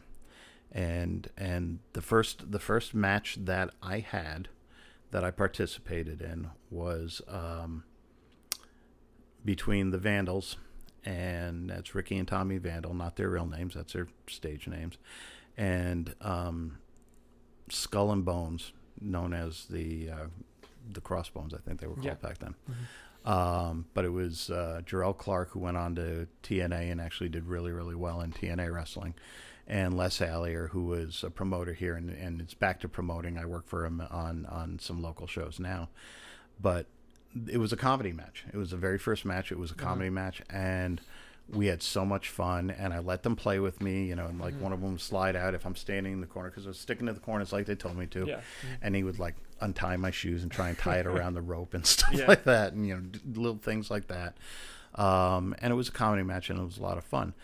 Tommy Vandal, real name Anthony Jeanette, he later on became my tag team partner when we were doing cosplay wrestling. Yeah. So it's so that very first year, that was a Florida championship wrestling show. Mm-hmm. One of the promoters for another group, the Future of Wrestling, was there, Bobby Rogers, and he was there. And after the performance, I did the wrestling thing, or the refereeing thing for that match, and I did another match later on. I think I was the second referee outside, like in a battle royal type thing. Mm-hmm. And then I did a run-in on the final match with, it was Hack Myers, who was in ECW, versus the Warlord, who used to be in the WWF. Yeah. And I go in and I overturn, the other referee. I overturn his decision because there was some shenanigans involved. Hard to believe, I know, but there were shenanigans in wrestling. What? So I overturned the decision, and Snake Master Abuddin, who was actually probably more instrumental in getting me into the business than anybody else. Mm-hmm. His name's Jeff. Jeff, he played, his character was the Snake Master, and he would bring snakes to the ring, and he had at one point in time a 12-foot king cobra that he would unleash in the middle of the ring. And if you ever see any of those videos when he does that and I'm standing on the top rope, that's real. Okay, there's nothing fake about that. Yeah. And nothing staged about that, because there was some major pucker factor going on that thing. Sure. And he'd go up behind the snake and kiss it on top of the head, and it's like, yeah, no, good on you, buddy. Yeah, no fucking way. I'll take the 0. Yeah. I'm done. And it was fun. We had it set up that he would hit me over the head with the Staff of Darkness, which is basically a kendo stick, Singapore cane, whatever you want to call it, wrapped up in black ribbon with a little shrunken head on top of it and stuff like that. And he'd whack me over the head with it. And my daughter was young enough back then that she was in the audience. We actually did it backstage for her to show her that I'm not going to get hurt. Yeah, okay, yeah, that's smart. I'm going to go down like a ton of bricks, but I'm not going to get hurt. So he whacks me over the head with it, and I go down. We had it set up that one of my sergeants and the chief of police were at ringside. Well, she wasn't chief of police then. I think she was still a lieutenant. But they were at ringside. They were doing security and stuff. After they hit me over the head, he goes sliding out, and the sergeant goes to arrest him for striking an officer because I'm in my jurisdiction. That's pretty good. And so he resists. She pulls out pepper spray and pepper sprays him. I used to be a chemical weapons instructor, so I had inert units and stuff like that. So she sprays the fuck out of him with basically pressurized water. Yeah. He's selling it like a mother trucker. Yeah. They get him down on the ground. They handcuff him. They're dragging him out. That's so Crowd's awesome. going nuts. Crazy. And it was so much fun. And so Bobby Rogers, the promoter from the other group, he comes up to me afterwards. He says, I've got Bruce, who's getting on in years. He's an excellent referee. And I got this other guy, Joey Ska, who's a little skinny kid. I need somebody who can realistically get between two 280-pound guys and push them apart and keep them apart. And he says, are you interested in working for me? I was like, yes. Yeah, let's do it. And he cut a deal with me where I would work shows. He wouldn't pay me, but he would pay for me to go to wrestling school. Yeah. So I went to wrestling school, and there was the wrestling school was run by a guy who used to be what's known as a jobber in the WWF. Yeah. Okay, a jobber is somebody who loses. Yeah. But is very, very good at the craft because they can take any move that anybody dishes them and sell it like a mother trucker. Yeah, it's usually to kind of elevate a certain upcoming person. Yeah, enhancement. Yeah, so, excuse me. So I get there, and Larry says to me, he says, I told him, I said, I'm here to train to become a referee. And he's like, I don't train referees. I train wrestlers. If you want to roll around with the guys and, learn wrestling, you can move on from there. But you're going to learn how to take bumps first and all that. And I was in there, and I was 40 at the time, and I'm in there, and I'm running the ropes, and I'm taking bumps, and we're doing all this, and then they had a rookie rampage, and which is near and dear to my heart. That was technically my first official match because I went in there, and it was the only match that my mom and dad were able to come see. And it was at the Hollywood racetrack. It was in the parking lot. And I did double duty on that one. I wrestled in the rookie rampage, but I was also a referee. Nice. And we went, and it was a lot of fun. And I went in, I had a singlet, I had boots, I had the whole thing. I looked something like a wrestler.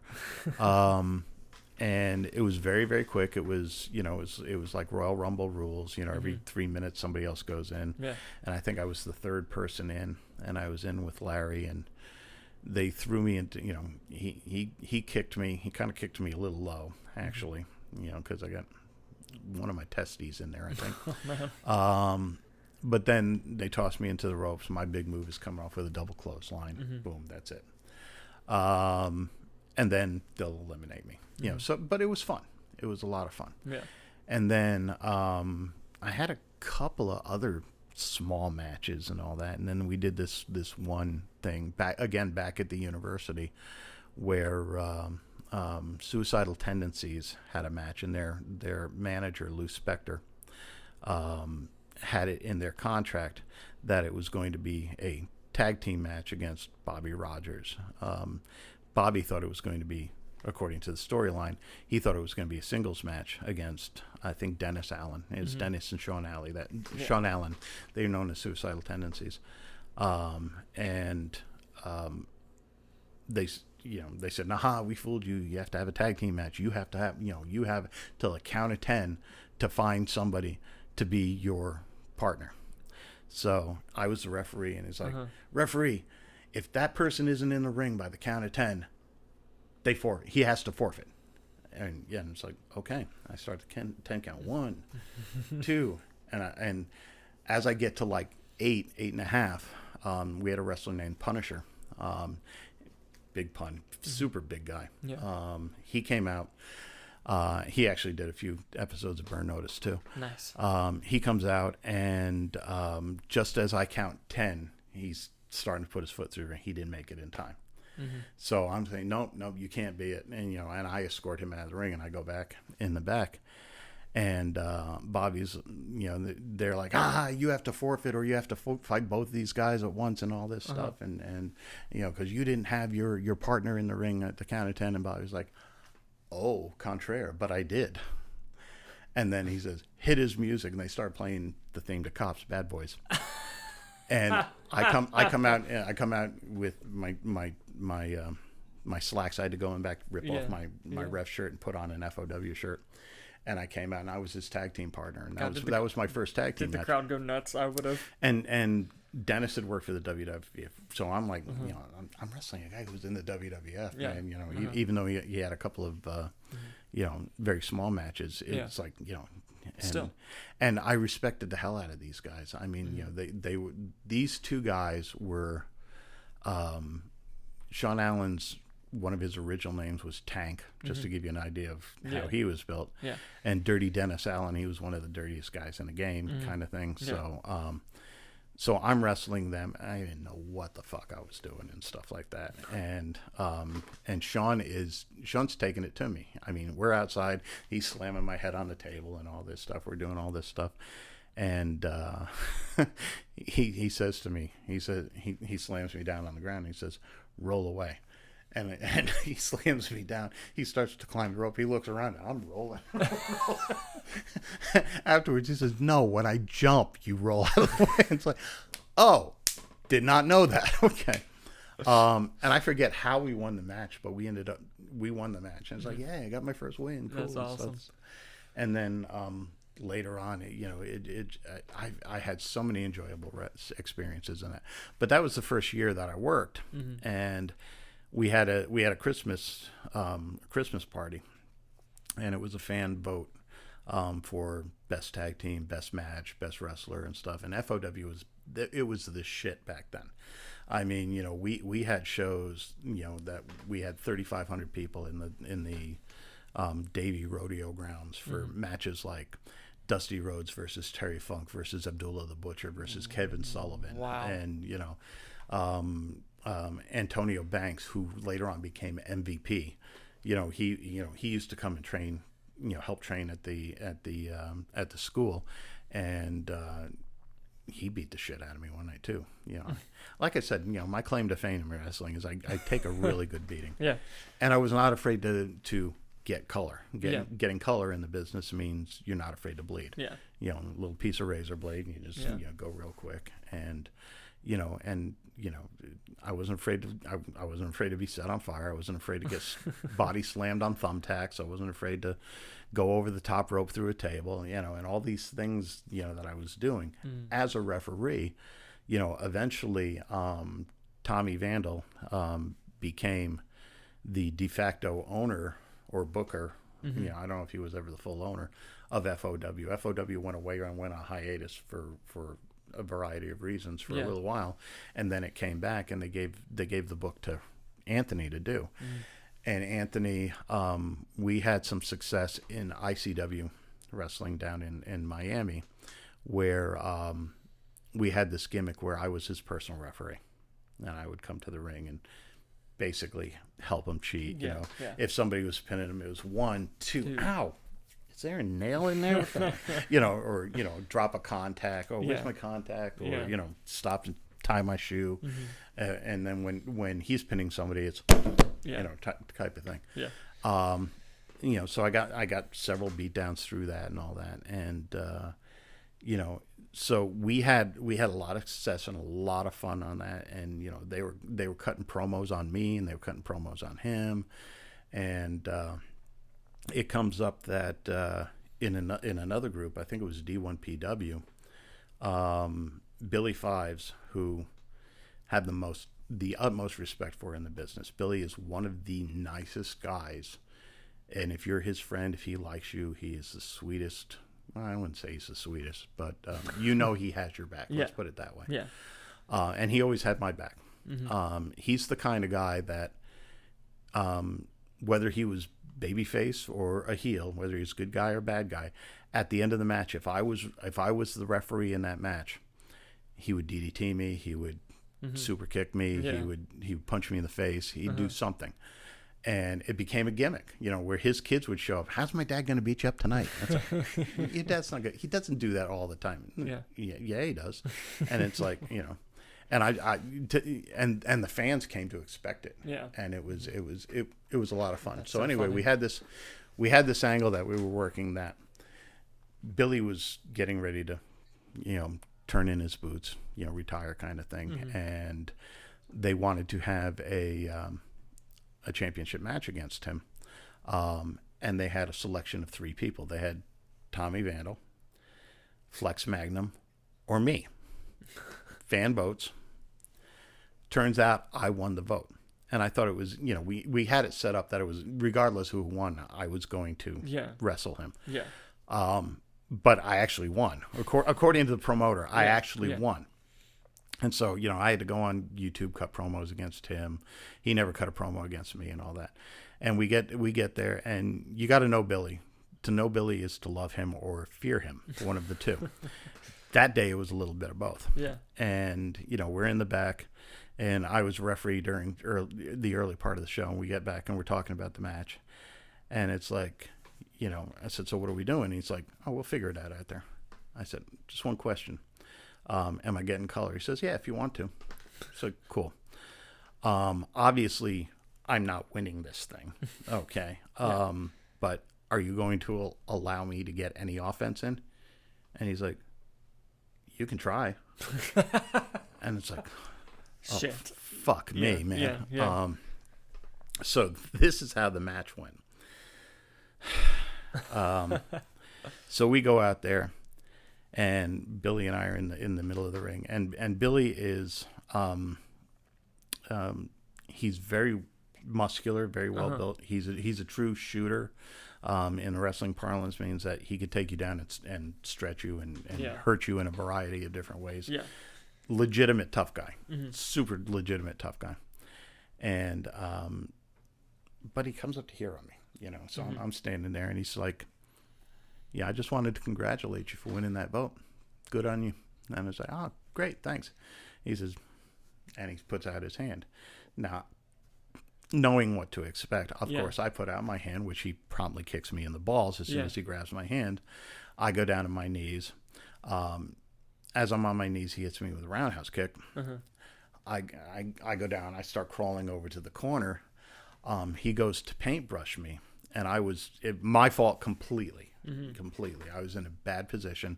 He goes to paintbrush me, and when he does, paintbrushing means he comes running by and then he hits you with the foot on the side of your face. Yeah.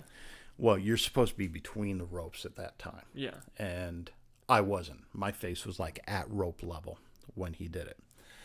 And so when he came across and he paintbrushed me, my face went into the ropes. Broke my nose, broke the socket, the eye socket. Damn. You know, the whites of my eyes were red in both eyes. Damn. My nose was crooked. You know, and he comes over and he grabs me by the hair, and blood's pouring out of my nose onto the mat. And he's going, I didn't do anything that you should gig yet. Gigging means cutting yourself. Yeah. I said, do bulk by dose. And he's what? Do bulk by dose, Billy. Billy. And he's like, oh, fuck, dude, sorry. Let's go ahead and end this. Yeah. And he drags me out to the middle of the ring. I said, no, let's keep going. He says, no. Yeah. No. Yeah. And it's like, yeah, but I'm okay, because we were planning on going out about 3 or 4 minutes. Yeah. This is like 30 seconds into the match, Yeah. less than a minute into the match. And he puts me in the middle of the ring, and he gives me another roundhouse kick where, I could see it coming, so I went with it. I was fine. Yeah. And I went down, and I just rolled out of the ring. And then, I don't know if you're familiar with ECW wrestling, but Rob Van Dam. Oh my God, yeah. Rob Van Dam used to have a manager, Bill Alfonso, Fonzie. Yes. Fonzie comes running out from the back because we're using him on this show. Again, super nice guy. Fonzie's like the coolest. And I'm not talking about Henry Winkler. I'm talking about Bill. Yeah. He comes out and he's got his whistle and all that. He's whistling and stuff. Hey, hold the phone. Chuck Aurin didn't win that vote. It was rigged because they didn't want the real man to face you. And that real man is Tommy Vandal, who really won the vote. And so Tommy comes out, and Tommy beats him for the title. Yeah. So I get in the back, and the promoter's checking on me, and he's like, thank you for making wrestling look real again. I really appreciate it. It's like, no problem. And I'm in the back, and Tommy's back there, and he's like, ooh, your nose. And this is like the 4th time I've had my nose broken. Yeah. And I'm like, oh my. Yeah. And I just put it back, and he's like, but that first year in wrestling was so much fun, and there were so many groups to work for at the time. Wrestling was like in its heyday. I was working for Future Wrestling. I was working for 4-Star Championship Wrestling. I was working for IPW Hardcore up in Tampa. I get to work in a lot of places. But at the Christmas party, I won Referee of the Year, my first year out. Nice. So I talked to the promoter. I said, is that a shoot? Is that for real? And he's like, yeah. He says, you engage with the audience. You joke around with the audience. If somebody's calling you blind out there, you'll go and get a little kid's glasses and put them on. That's not helping, and stuff. You mess around with the audiences. You don't take away from the matches, but you enhance the experience for the audience. You interact with them, and they like that. And plus, on top of that, you're the referee that's taken a lot of bumps. Joey would take bumps occasionally. Bruce would take a lot. Bruce liked to get color too, so he would do a lot of things. But it was a lot of fun, and it was interesting, and it was fun, and it was something I could get my kids involved in because my daughter would sell concessions. My son would help set up the ring and tear down the ring. Eventually he became a referee. My daughter refereed once, and then she became a professional wrestler. She did it, for a very short time, but they loved her. Her wrestling name was Allie Jacobs, and it was she had a whole lot of fun doing it. That's awesome. And then over the years, and then last year, again, to pat myself on the back, last year I was nominated by a gentleman who was in the WWF back in the day. He was known as the Pug. It's Alex Portel. He runs the Orlando Legends Luncheon, which is a wrestling Legends Luncheon, and he nominated me, and that's so awesome. So and with Billy Fives, because I nominated Billy Fives, and I received my Legends plaque, and Billy received his, and we had a lot of fun with it. And then we go to the Tampa Legends Luncheons, which are much bigger. Tampa wrestling was the hotbed of wrestling in Florida in the day. And just the legends that you'll see there and stuff. B. Brian Blair and Jerry Briscoe's there, and Steve Kern's there a lot of times, and a whole bunch of people that just awesome people. People who were my heroes growing up. Yeah, but no, you just have such a fascinating life, just all the different careers that you've had, and just it's insane, dude. It's insane. I'm really glad that you're able to come on and share these things with you. Now, Now we can do what we just do at work all the time when it's so. Let's just shoot the shit about movies, my guy. Cool. So, you see anything recently that you really liked, or just anything that comes to mind?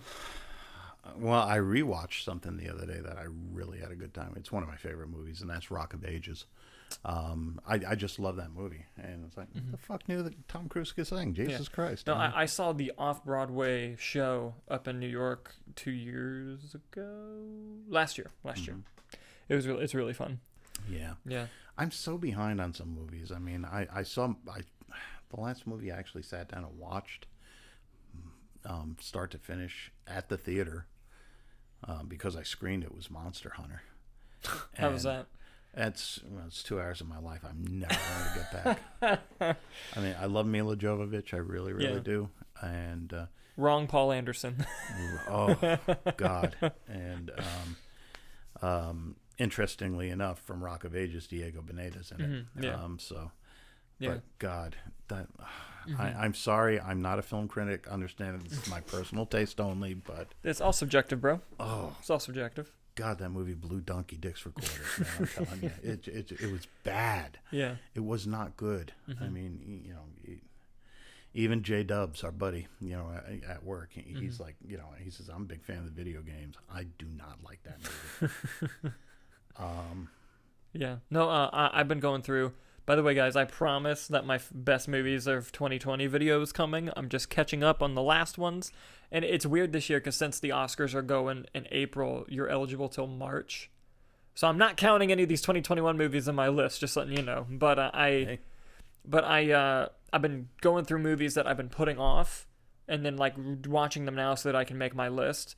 And sometimes begrudgingly because they wouldn't. They're not going to be in my top 10, but I watched them anyway. But like some of them, I'm glad I did. Like I just watched Ma Rainey's Black Bottom. It's a Netflix movie. It's Chadwick Boseman's last movie. Okay, I think I saw something about that. Yeah, fucking unbelievable, so good. And like and I'm not just saying this because he passed away. He's going to get an Oscar nomination. I don't know if he'll win because the competition's going to be rough this year. He's going to get nominated. He does 2 killer monologues in this thing.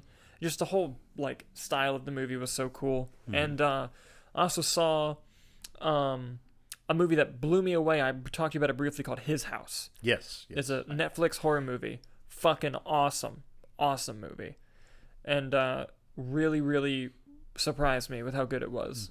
Especially just because, I love when people use the horror genre to explore really dark themes. And this movie does that in spades. Sort of like Get Out did. Yeah. I mean, it's... I have, we've talked about this before. I have a problem with, I have a little bit of ADHD, and like Ian Malcolm in Jurassic Park, I believe in the chaos theory and all that stuff. So I have random number generators on my phone and stuff. Whether it's Amazon, Netflix, Tubi, FilmRise, all this stuff. If there's not something that I need to watch right then and right there. Then I'm going to go to my random number generator and, I'm okay, Tubi, 17 categories down, 23 movies across. And that's what I'm going to watch. And I found some gems and I found some, I'm sure. Some dogs, man. Yeah. Oh, Bigfoot versus the zombies. Do not watch. Do not watch. When Bigfoot is shorter than the lead actress. Yeah, no. That's a shame. It was so bad, so bad, and not even in a good way. There are bad movies that turn out to be good. Yeah, one of my favorite movies that I've talked to you about at work before, and I don't think you've seen it. I might be thinking of something, but it's a musical. It's Sgt. Pepper's Lonely Hearts Club Band. I have not seen it. With the Bee Gees and Peter Frampton and Aerosmith and Steve Martin and Alice Cooper and. I don't know if it's the nostalgic feel for it that I really, really like. Yeah. But, the music I definitely like because it's the only person who speaks in the movie is George Burns, just to give you an idea. Everything else is all tied together with, his narrative and then Beatles songs performed by all these artists. And Earth, Wind, and Fire's in it. And it's to me, it's a fun movie. It's a shitty movie, but it's a fun movie. Yeah, no, of course. Speaking of the Bee Gees, I watched the Bee Gees documentary on HBO this weekend. I think it was called How Do You Mend a Broken Heart. And I feel very fortunate. Back in the early 90s, after Hurricane Andrew, they had a hurricane relief concert at Joe Robbie. It was Joe Robbie Stadium at the time. I don't know what the name of the stadium is now. It's changed so many times. Yeah. But it's where the Dolphins play. Let's call it. And it was an amazing concert. It was long. I mean, it started like 10 o'clock in the morning and then went on until like 3 o'clock in the morning, and we didn't stay for the whole thing. And it's something that Gloria Estefan put together. And Gloria Estefan performed, the Bee Gees performed, Tito Puente performed, and I got to be friends with Tito Puente Jr. Later on, who got involved in wrestling of all things. Let's see, Weird Al Yankovic performed. They had comedians perform, which does not do well in a stadium. Not a good mix-up. But it was an awesome concert. It was a lot of fun, and if it's a good movie, you know me, I'm an emotional person. Yeah. I'm a passionate person. Oh yeah. And if I see a movie that's touching me, I'm going to weep. Oh yeah. If I listen to music that touches me, I'm going to weep. It's not unusual for me at concerts to be wiping my eyes and stuff like that. Yeah. I mean, for fuck's sake, at WrestleMania, I've been to 2 WrestleManias, and the WrestleMania at Joe Robbie Stadium that I went to years ago, when they did the flyover, at the end of the national anthem, they did a flyover with the I think they were F-18s. I'm a veteran, and that gets me in my pride, man. Yeah. And I'm like, it's fucking great, man. It's awesome. Yeah. But yeah, I get very, very emotional at concerts. I get emotional in films and things like that. No, I have a list on my computer of every movie that's ever made me cry, and I update it every time. And the thing is, it's funny. Sometimes it's not the first time I watch a movie. Like, it'll be the second or third time, and something hit me that didn't hit me before, and it fucks me up, dude. There are movies today that I've watched dozens of times, and they still tear me up. You know what fucking got me the second time I watched it was, the first time too, but for different reasons, was Avengers Endgame. And because the first time I got it, I'm a nerd. So, like, when all the heroes come back and Cap says Avengers Assemble, I'm like, Oh, yeah, I was like... Yeah, fucking A right they do. And then but the second time I watched it, I fucking cried so hard at the scene when Thor's talking to his mom when they're in like they're going back in time, and just because I'm someone who struggled with depression before, in that moment he calls out to Mjolnir and he catches it, and I missed it the first time because the first time he catches it, my audience clapped. The second time I saw it, my audience didn't clap. When he catches Mjolnir, he gets tears in his eyes and he says, "I'm still worthy."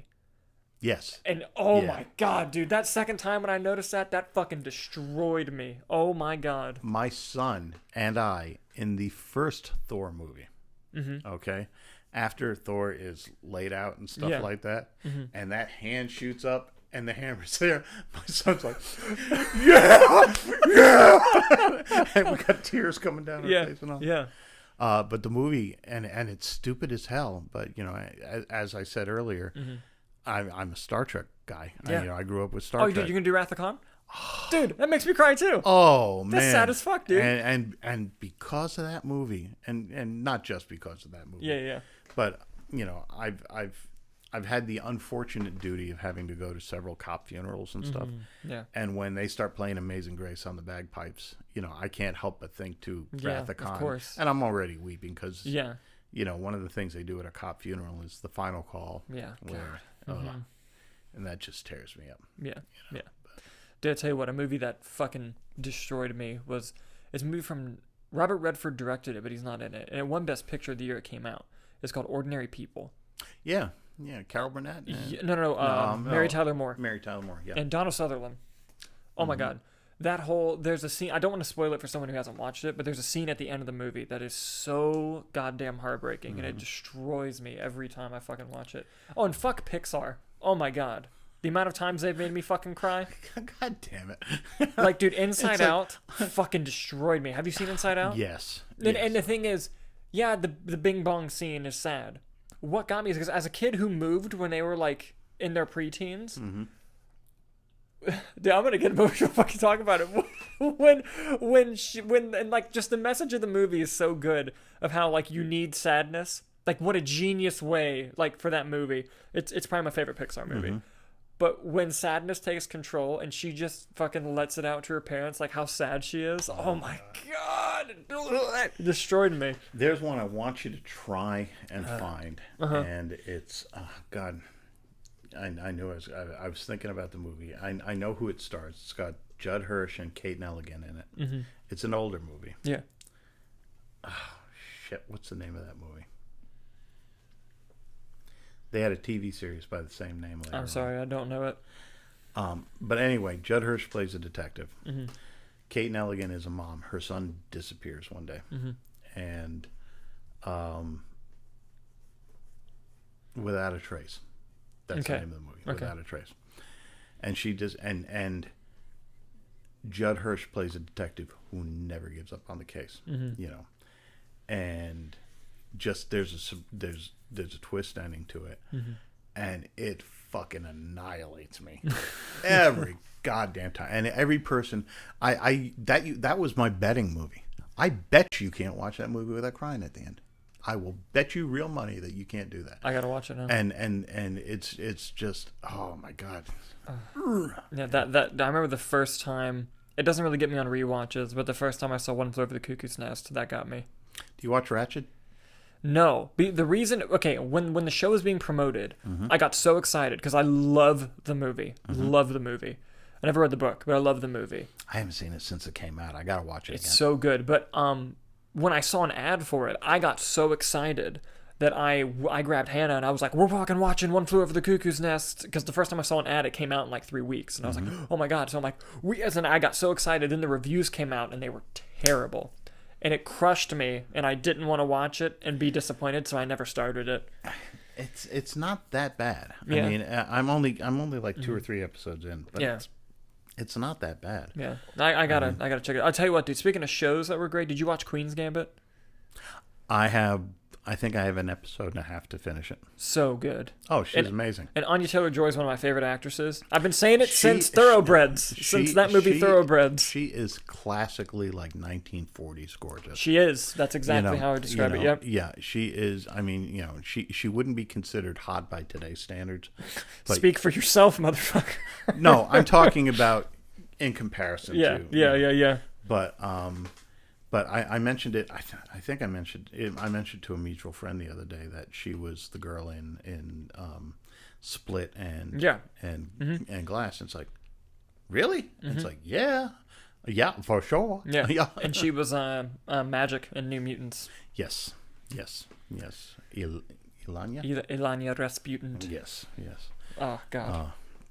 Another. I was just thinking there was another show.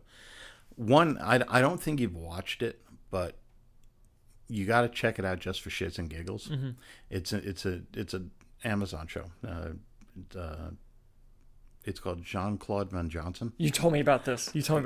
Oh yes, my God. You did. Oh my God. Now, to be fair, for you to fully enjoy this show, you have to be familiar with his movies. Yeah. Oh yeah. Because there's so many throwbacks. Dude, I've all whether it's Time Cop or all. I love Jean-Claude Van Damme. There's one scene where he's driving a car and he like enters himself in this race, and because he's playing a spy, of course. Yeah. And he's driving this stick shift, and he can't drive it worth shit. And then he goes and he parks the car and he says, hold on a second, I know what the problem is. And he reaches into his pocket and he pulls out a blindfold and just puts it on. And he fucking annihilates the race. That's so fucking funny. Dude, I tell you what, he wasn't that bad in that Expendables 2. He wasn't. He was good. And here's the thing. Expendables 1 tried to be a good movie. And that's what the problem was. Expendables 2 is fucking great because it knew exactly what it was and it just went for it. But even in Expendables 1, they were still throwing in the goofy lines and shit. Yeah, but but the tone was all... Yeah, but the tone was all like dark and weird, and like Eric was. Roberts and like human trafficking. And then the second one, you get Chuck Norris doing Chuck Norris jokes. Yeah. You get them shooting up people and Sylvester Stallone going, "Rest in pieces." And it's Yeah. like, fuck yeah. Yeah. It was so and fun. the third one too. I mean, the third one with Mel Gibson and Wesley Mel Snipes. Gibson Yeah. and Wesley Snipes. I mean, it's just, what you are. Go have fun with it. Yeah. Ad lib the fuck out of it Yeah. if you want to. Yeah. I mean, it's. Oh, yeah. just speaking of action movies, you ever watch The Raid? Yes. Oh hell yes. Oh, dude. The Raid 2 I actually liked better than The Raid. I think The Raid 2 is a better movie than The Raid. Yeah. But The Raid has a special place in my heart. Do you know that the budget of The Raid? $1 million. Really? Mm-hmm. Damn. And all of the guns were airsoft guns that they like spray painted. Oh wow. Yeah. And like it's insane. And just like, and I love how it's like a video game, how like each floor is like a harder. Mm-hmm. And it's like, but dude, like the fucking action choreography, because you know me, I'm huge on stunt and action choreography. Mm-hmm. I'm very impressed by it. If your movie's bad, I will like it more if it has good stunt and action choreography. Well, here's the thing. Speaking of that, going a little bit off topic. Yeah. But because you and I have had this discussion before, specifically about your own movies. Yeah. I'm a big fan of realistic fighting. Yes. Okay. Like the Die in a Hard. movie. Yeah. Where I wouldn't Well, go. the I wouldn't go Die Hard. Well, no, the fight with the German blonde guy towards the end of the movie. Okay. All right. Yeah. All right. Yeah. Or the They Live fight with Roddy Piper. Or and Keith Atomic David. Blonde. Atomic Yeah. Blonde was a good example of that. When you're in a fight like that, you're all beat to fuck. You Yeah. ain't, Daredevil does that well as well. The Daredevil show. does amazing Yeah, with that. yeah. It's still a little stylized. Yeah. But that's what Daredevil is. It Yeah. has to be. Yeah, Because yeah. it's Daredevil. Yeah, yeah. And speaking of which, Charlie Cox, Spider-Man new movie. Well, If what are we gonna it's do? true, I'm gonna lose my fucking mind. They have confirmed that he's done shooting. Comicbook.com confirmed that. I'm waiting for like Variety or I'm waiting for it because, dude, if they do, I'm gonna lose my fucking mind. It's one of those things that I have no proof, but I know it's true. Like I want it to be real so bad, so bad. I want to go back and watch Daredevil again before. I am. I got Hannah into the Netflix. And it's shows funny you brought finally. up Expendables because I watched all 3 last month. I don't know why, but I just watched all 3. That's good. But anyway, the stylized fighting. The stylized fighting. I mean, here's another movie for you to look up. It's one of Jackie Chan's earliest, and this movie saved me from depression when I was in the military because I was stationed at Lackland Air Force Base. We had 3 movie theaters on base. Yeah. Because Lackland's a big base. It's a training base. And I was in tech school. I wasn't in basic training, so I could come and go as I pleased as long as I was in a class. And I would go and little one house movie theater, and they would show the same movie for 2 or 3 weeks in a row. Yeah. And I saw this movie so many times, and it was my escape because it was the first time I ever saw Jackie Chan. The movie was called, it was on screen back then, it was called The Big Brawl. Okay? I think it was repackaged and renamed as Battle in Battle Creek or something like that. Okay. But it had Jose Ferrer as the bad guy. And Jackie Chan, just, incredible stuntman, incredible fight choreographer. Yeah. Even watching him in some old Bruce Lee movies and trying to pick him out and stuff, like just amazing stuff. But that kind of stuff I like because it's not trying to be a serious fight. Yeah. Things and don't misunderstand me. I understand the technical expertise needed to complete these stunts, film these stunts, choreograph these stunts, doing all that. I get all that. Okay, I understand all that. A movie like John Wick, which I fucking love. Yeah. Okay, excellent movie, amazing movie, but again, the stylized fighting. That's not a real world situation. But he's a top assassin going up against the top assassins. It's got to be stylized or something like that. You can't have a real fight like that. It's not going back to an Atomic Blonde situation where it's gritty, and it's trying to be as real as possible. Yeah, and to me, because like I love both style of fights as long as it's edited well, shot well, and choreographed well. It has to be. Yeah, because fucking God, was it Taken 3 where they did 19 cuts for him to jump a fence? Oh, I don't think I saw Taken 3. Oh my God, dude, there's a scene where Liam Neeson jumps a fence and they cut 19 times. But like I hate, but like to me, it comes down to, as a filmmaker, what is required in that moment? Mm-hmm. Where are you at in the story? And I think with Daredevil and with Atomic Blonde, especially the one or at the end of Atomic Blonde, the reason why they're realistic, like they're getting tired, they're, not like as they're going, it gets harder and harder for them to go. The reason why that had to happen at that point in the movie is because emotionally and psychologically where the characters were, that fit perfectly. Yeah. In the Daredevil fight, for example, at the end of episode 2, it's intercut with his past about everything that he's been doing and about like trying to, you see his father die, and you see, and earlier in the episode, he's just getting stitched up, like he's barely put together. Mm-hmm. So you have him barely put together during the fight, like he's throwing microwaves at people, trying to just get through it. And emotionally, it's the end of a 2-episode story. Right. So, it's kind of mirroring, getting to the end of that story and, being tired out, and, that realism keeps you in that scene. Whereas there are some movies like I'll do John Wick, for example, where if John Wick could barely fight at the end of John Wick, which he kind of does, but with the older guy, but I mean before that, when he gets there, instead you get that awesome scene where he drifts the car and he's shooting out the window. Mm-hmm. But, that the momentum and the pacing of that scene requires the fighting to be stylized in order to get to the point where it was. Again, you're absolutely correct. Yeah. But that's necessary for that type of movie. Yeah. And the reason why I defend it, and sort of like for The Local, for example, is pacing wise. If you had that fight scene, our fight scene, be a 100% realistic, they're tired, the punches are being hard to throw, and fight scene, it completely takes away from the buildup of that moment. Right. Because the entire film is leading up to, when the fuck is Jackson going to start fucking throwing hands? Like that's the whole point of the thing. And I think if you had it, you have to have that slow build. Yeah, you have to have that slow build, and that you have to have the payoff. Yeah. Plain and simple. That's all there is to it. Yeah. And then,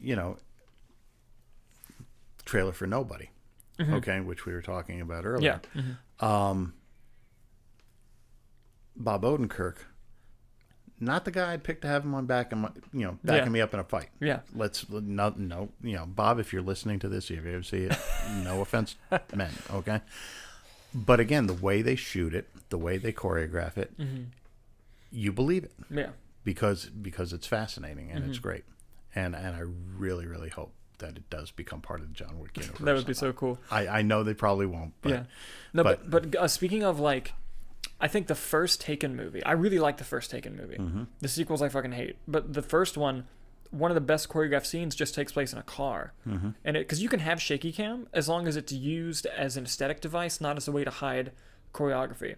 Because the Bourne movies made shaky cam famous, but it became famous for the wrong reasons, and everything after Bourne just tried to do it as like, oh, it looked. The only one I've ever seen is the one with Jeremy Renner. Really? That's the only one I've seen. Well, we got to watch the Bourne movie. God damn it, I keep doing that. But we got to watch the Bourne movies. Okay. But like those fight scenes are well choreographed and they're well shot, and they use the shake as a just an aesthetic thing, and it works. It's one of the only... makes sense. You're in a car. This is what it would look like. And it's and the Bournes are one of the only movies that do it correctly. But Taken did it correctly as well. The first one, not the sequels.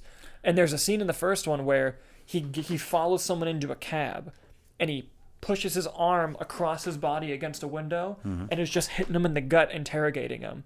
And it's just like, okay, Liam Neeson's in his 60s. Like, that's what you would do if you were that old trying to get information, is you would just trap their momentum and just use the one spot to, like, get information. Why's it got to be in the 60s, dude? I know how old Liam Neeson is. Okay, all right. Well, okay, at the time, though, he was probably in his 50s. Right now... You don't think I can handle myself anymore, is that what you're saying? No. This year, he's 69 years old. He's going to be 70 years old. God bless him. It's no wonder he doesn't want to do action roles anymore. Yeah. No, he told a funny story. He was like, on the most recent action movie he did, he's like, I looked up at the person I was fighting, and I was like, how old are you? And he's like, I'm 25. And I was just like, Jesus Christ. He's like, I can't do this anymore. Yeah.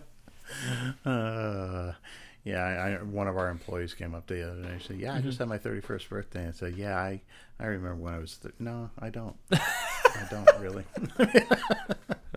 It was back in the 1900s. I know that, but okay. Most ridiculous fight scene ever. In a good way. Tell me. Kung Fu Hustle. The fight scenes based on Saturday morning cartoons.